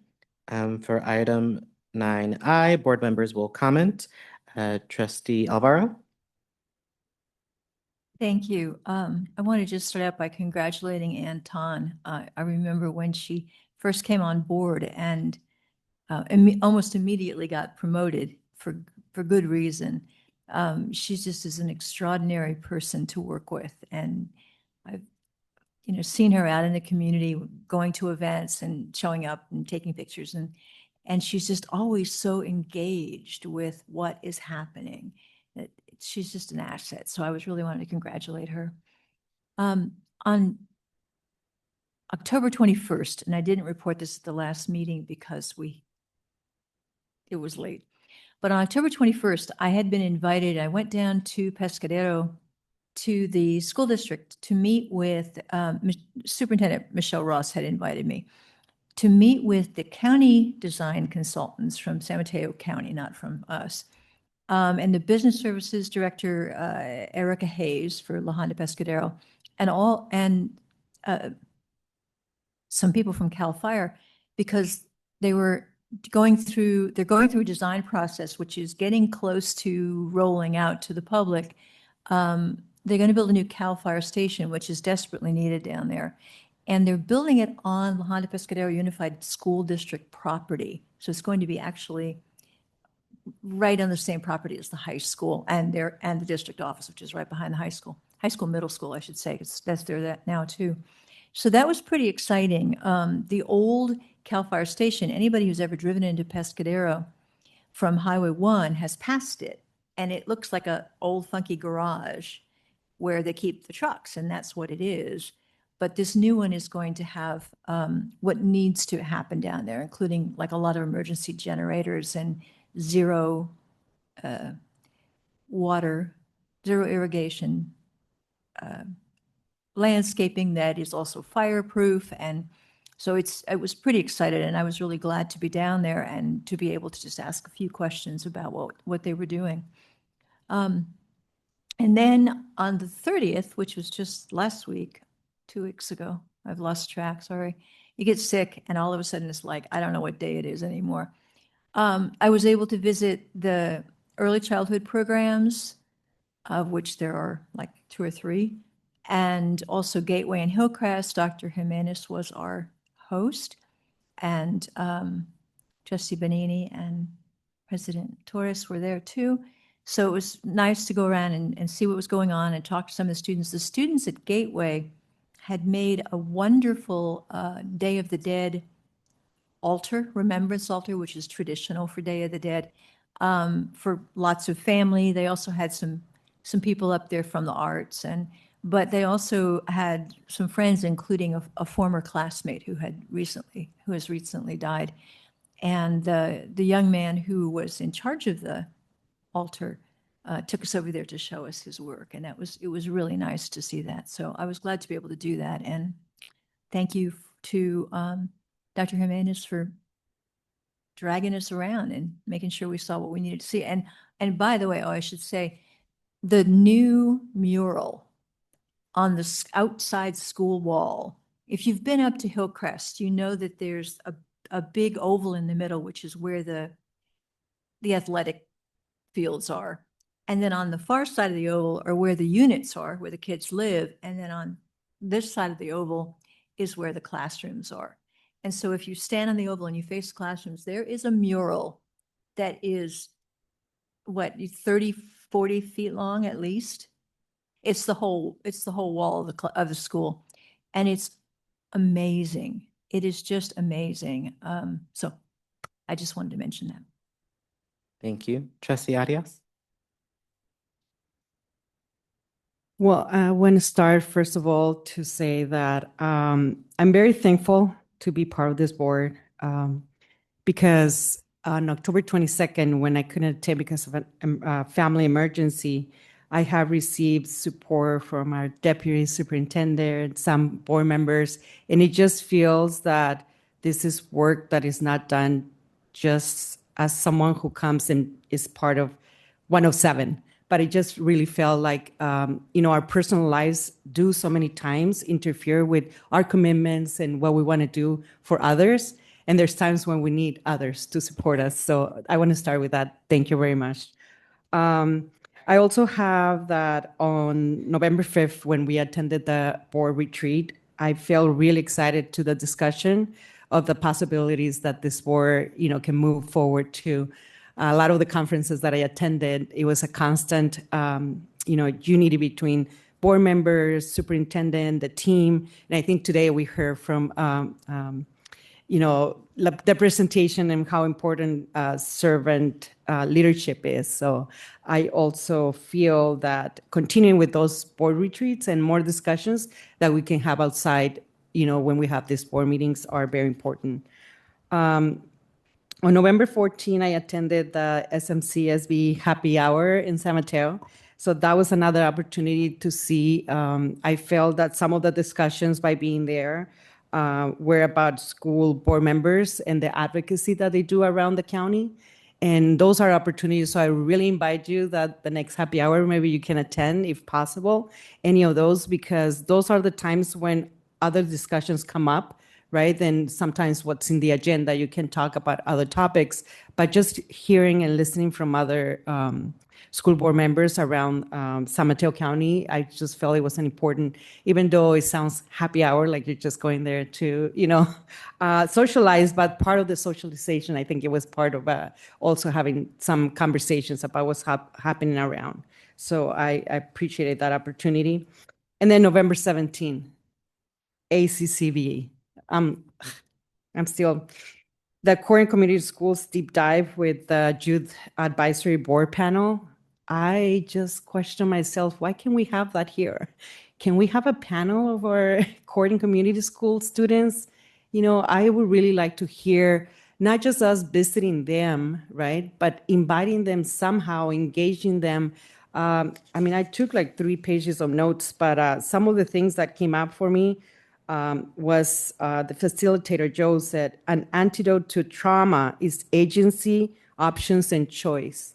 So really making them feel part of it. Some of the the panelists, the students, well, previous students themselves from the youth board advisory came up with nothing about us, which is in other areas like, special education, but nothing without us, no decisions made without us, nothing about us without us, right? So it's true, like, how are we making here decisions and we go through a lot of, the policies and all of that, but we're not hearing their voices, right? And I think as a governance board for court and community schools, we need to hear their voices.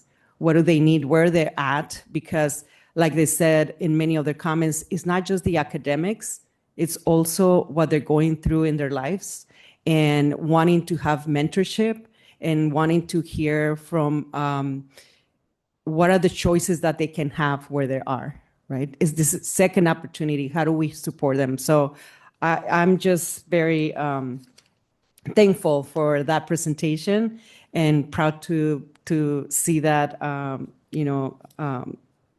our vice president is so involved and that three of us were there. I think it was a good representation. So I really appreciated that and continue to look forward to more information like that. Thank you.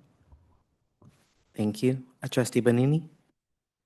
Okay, so let's see. Well, it was already mentioned, I was lucky to be able to go visit Gateway and Hillcrest on Monday, October 27th, and then actually again, because we had another scheduled visit on Thursday.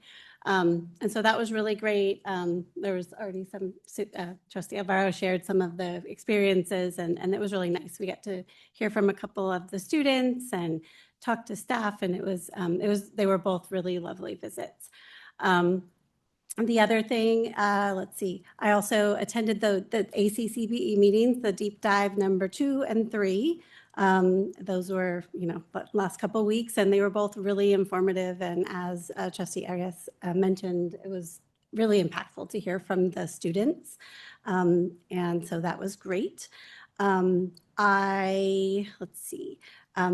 I guess, SMCSBA, I'll give a couple of shout outs. Yes, we've had a great committee who's planning some of our networking events, which is wonderful. And we had the gathering last Friday, which Trustee Arias mentioned. And then we did move, hopefully everybody knew, we moved the meeting from this week until December 8th. And it's here at 6:30. That's the next meeting. And we will have a legislative update from CSBA. So that'll be great. And then lastly, I just wanted to note there was sort of a common theme in some things that I've been attending, which it's really great to see. But one other thing was the Coalition for Safe Schools and Communities, the leadership breakfast. One of the segments, there were many wonderful things shared, but one of the segments was about the grants for the United for Youth. And one of the things I took away from that was a focus on educator wellness. And so it seemed like a lot of the grants were focused, yes, on students, but yes, on educators as well. And so that piece, and then I also was able to attend a really amazing and informative CDE, California Department of Education webinar on the 13th. And that was the sole focus was caring for educators. So that is coming up. And then again, when we were in the deep dive number 3 and we were hearing directly from the youth, they were actually raising up their teachers and their support staff and saying, please care for them, please take care of them, please keep them with us. We need continuity, we need them to be here. And so I just keep hearing that. So it's on the radar right now, and it's important. So I hope that we continue to hear that and do it and actually, walk the walk. I think that's it. Thank you. Thank you. Trustee Love? Thank you. I have to also say it was wonderful to see Anton recognized here. I actually hired her and worked with her for several years. You'd be hard-pressed to find a more committed, positive, dedicated, and productive person anywhere. So it was nice to see her recognized and her lovely family. We addressed that question. I also liked the program on the deep dive on core and community schools. I thought it was great to hear from the former students. I wondered if we allow students to be on the panels that interview for teachers and administrators. I wasn't sure, but they did have some interesting ideas. There was also another ACC BE program on the Brown Act, which was excellent, I thought, and they'll have that information put on their website. So they're doing a lot of really important work for both new board members and refreshers, and I'm finding it very valuable. I also attended the AI work group in Sacramento at the end of October. It was our second meeting. Not quite the visionary workshop session that I thought it would be. It was more sort of what can CDE do to support districts was sort of what was going to come out of that, which is totally fine, but it wasn't like, how are we going to transform education, which I was kind of hoping it would have some elements of that. Just wanted to commend San Mateo County School Boards Association. They are doing an excellent job this year. It's just really quite a transformation. The advocacy subcommittee is working and doing things. The dinner meetings are happening, the happy hours and lunches. And so I just, commend our two colleagues here who are working on that. And this finally, I attended a 2+2 meeting for San Carlos. That's like a city council meeting with the school board. Found that really useful because it kind of, I had been involved with those in the past. And these two work well together in San Carlos, but the city of San Carlos is working on a whole development plan for recreation and all these things. And the school board's not involved at all, the school district really. And you'd think with land use and serving the same, that would be kind of a unified approach. And it really is not, I don't think. So anyway, it's just, I think those are useful meetings to go to and kind of just pointing things out like that. That's it. Thanks. Thank you. Trustee O'Neill? A lot of this was from my day job, but I attended the San Mateo County Veterans Lunch, and I met the oldest veteran in San Mateo County. He is 102, and he actually was in Okinawa in World War II. And his son-in-law was in the Navy and was in the Gulf of Tonkin when that incident happened that started the Vietnam War. So it was just kind of interesting to see that bit of history because I am a history buff. I attended the CTE advisory meeting we had here, and then I'm also on the monthly CTE meeting that they have via Zoom. I was also invited, and I did send to Beverly, the Jefferson High School's CTE had their first advisory meeting, and last week, I think it was. And that was interesting, just looking at it from instead of a countywide perspective, the individual district and some of the challenges and some of the requests from the district of the county CTE. And I do see that both sides are listening to the other, which is good to hear. Attended the Farm Bureau dinner, which was always kind of fun in that every single thing there served is growing in San Mateo County. The fish is caught, and that is $100 million industry here in San Mateo County. And what's interesting is there's an opportunity going to be coming up for an ag distribution center with robotics and everything else that we could maybe try to integrate into our curriculum. And then I also did attend a meeting, and it was Bart Puntage. He's head of the Buildings and Trades Council, and he talked about unions' activities and the challenges the unions are facing here in San Mateo County. So, Thank you. Vice President Gerard? Yes. Thank you very much.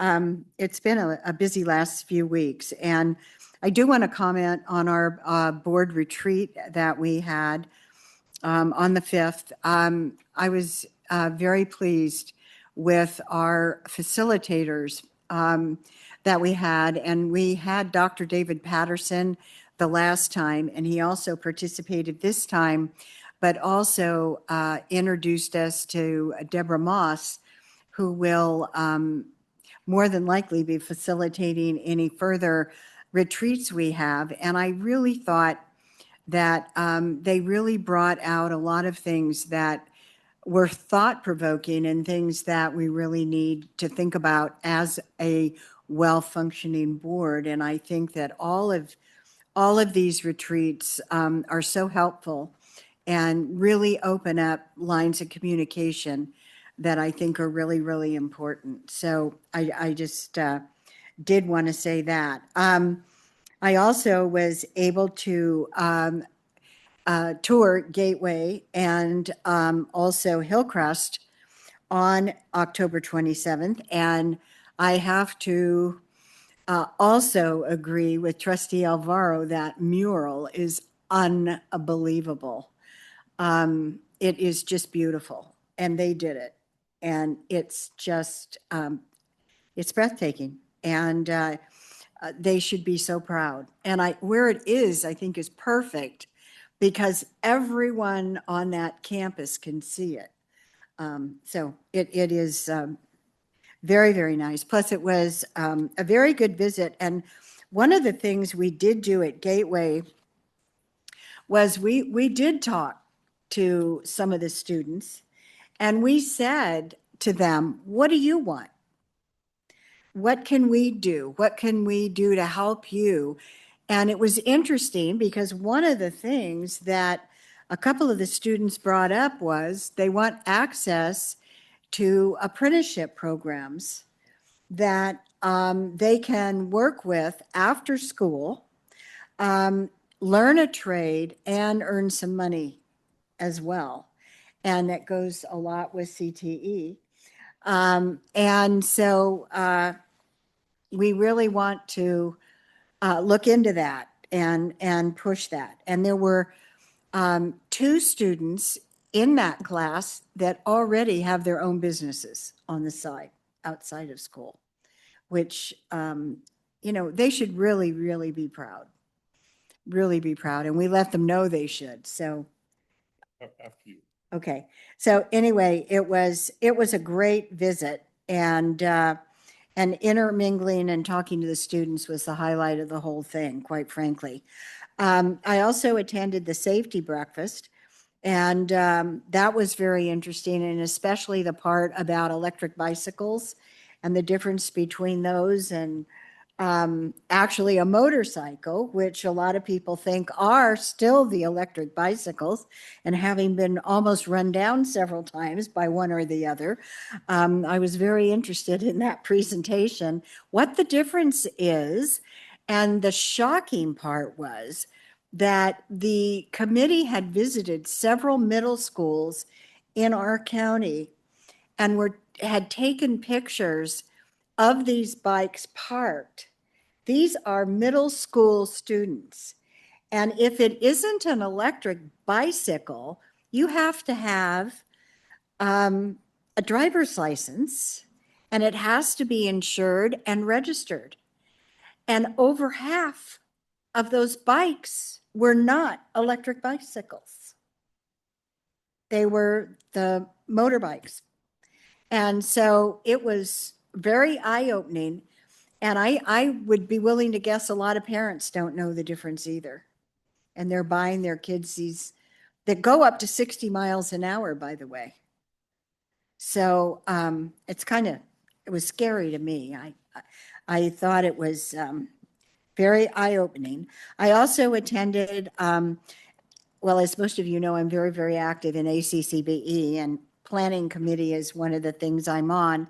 So we're planning events constantly for our state county board members. And I did attend our Brown Act presentation, which was excellent. And I even learned some things. And I always say it doesn't matter what it is. I always learn something new. And I did in that. And then our deep dives for court and community schools have been exceptional. And I agree. I would love to have a panel of our students that we could talk to, and they could, more importantly, talk to us and let them know what they would like. And one of the things that I pulled out of that presentation when the students were speaking was almost every single one of them said how important it was for them to have either a mentor or a relationship with one of their teachers, because that is really what pulled them through. And I think that this hit home to me because I know last year for our community school, we were rotating teachers all over the place, and there was not that kind of continuity. And they were very, very specific that they needed that continuity. They needed to come to school and know that that teacher was going to be there for them. So I thought that was really important. So, and I agree with everyone. Ann Tom is very special. And I love seeing her because she's always smiling. So you can't help but let her take your picture, even if you don't want to, because she's so cute. So anyway, thank you very much. Thank you. Trustee O'Neill? I apologize, but I wanted to bring is one of the CTE curriculums at the Jefferson High School District is the newspaper. And it was a 20-page, I got one of a 20-page newspaper, and on the front page is their story of going to our outdoor ed program and the leader training program. And they were reminiscing about when they went there in 5th grade. So I just thought that was kind of a cool CTE program I brought here. And then the other thing is, in reference to Susan Alvaro mentioned, is because of the firehouse there, the Pescadero High School is actually going to be hooked up to running water. That was a school that's now signed up to the aquifer in Pescadero, and the kids will still won't need bottled water handed to them anymore. They'll be able to drink the water. Wonderful. Thank you so much. Sorry. Yes. Would it be okay if I excuse myself? I need to pick up my daughter at USF. Okay. Yes, that's fine. Yeah, thank you. Thank you. Yes, I also attended the Coalition of Safe Schools and Communities something breakfast. I know it was a long title, but I learned a lot. Also, the e-bike and e-motorcycles was very eye-opening to me, but a lot of great work being done in the community by a lot of amazing organizations and people. And that same day, we were also able to head over to our current community schools. So it was great to visit the Ann Campbell Center and hang out with the littles. They did lose me because I did go to the carpet. I did go to the tables and interact with the kiddos, and they had to drag me out. But yes, but they love me. So I could stay there all day. And then heading over to Gateway, it was great seeing the students because they remembered us from last year. And they're like, oh, I know you. And I was like, yeah. So they were able to engage in conversations with us, and they just feel more comfortable just opening up to us, or just even letting us observe what they're working on. And then also at Hillcrest, beautiful mural, great representation of just like culture, hope, and community. And we got to see one of their new teachers in action. I think she was on week 3. But it looked like she had been there for years. She had great classroom management, great rapport with the students, and all the students were engaged. They were working, they were all doing different things, but they were all on task. And they also wanted to talk to all of us, which was great. And just hearing their perspective. And then I was able to go twice, so that was a huge blessing. And then we also had our retreat, and I wanted to thank our facilitators for just doing a phenomenal job. Thank you to Jennifer Perna for feeding us and for organizing everything. You just always do an amazing job of taking care of us, so thank you. And then Ian Bain and Marco Chavez doing a great job of all the work of organizing that for us, so thank you. And then I also was able to facilitate a panel of superintendents for the Chamber Leadership Program. They had their Workforce Education Day. And so I had a panel with Superintendent Baker and Superintendent Crystal Leach. So it was a great conversation, a great time with all of the folks. I'm also a graduate of that program, and it just does so many amazing things. And then I was also here Saturday for the Environmental Youth Leadership Summit. I was on a panel for one of the groups, and it was so interactive. There were so many kids here on a Saturday, despite the rain, and they were all engaged, all wanting to learn, which was beautiful, so well organized. And it was great to see two of my former students that I taught. I had taught them for 5 years from 4th grade until 8th grade, and they're on their senior year. And like just a few weeks ago, I was looking at their personal essays for college. So it was great to see them, and just a great program that was put together. And pretty sure I'm missing something, but that's all I have for now. The next regular meeting will be a special meeting on Monday, December 15th, 2025 at 7 p.m.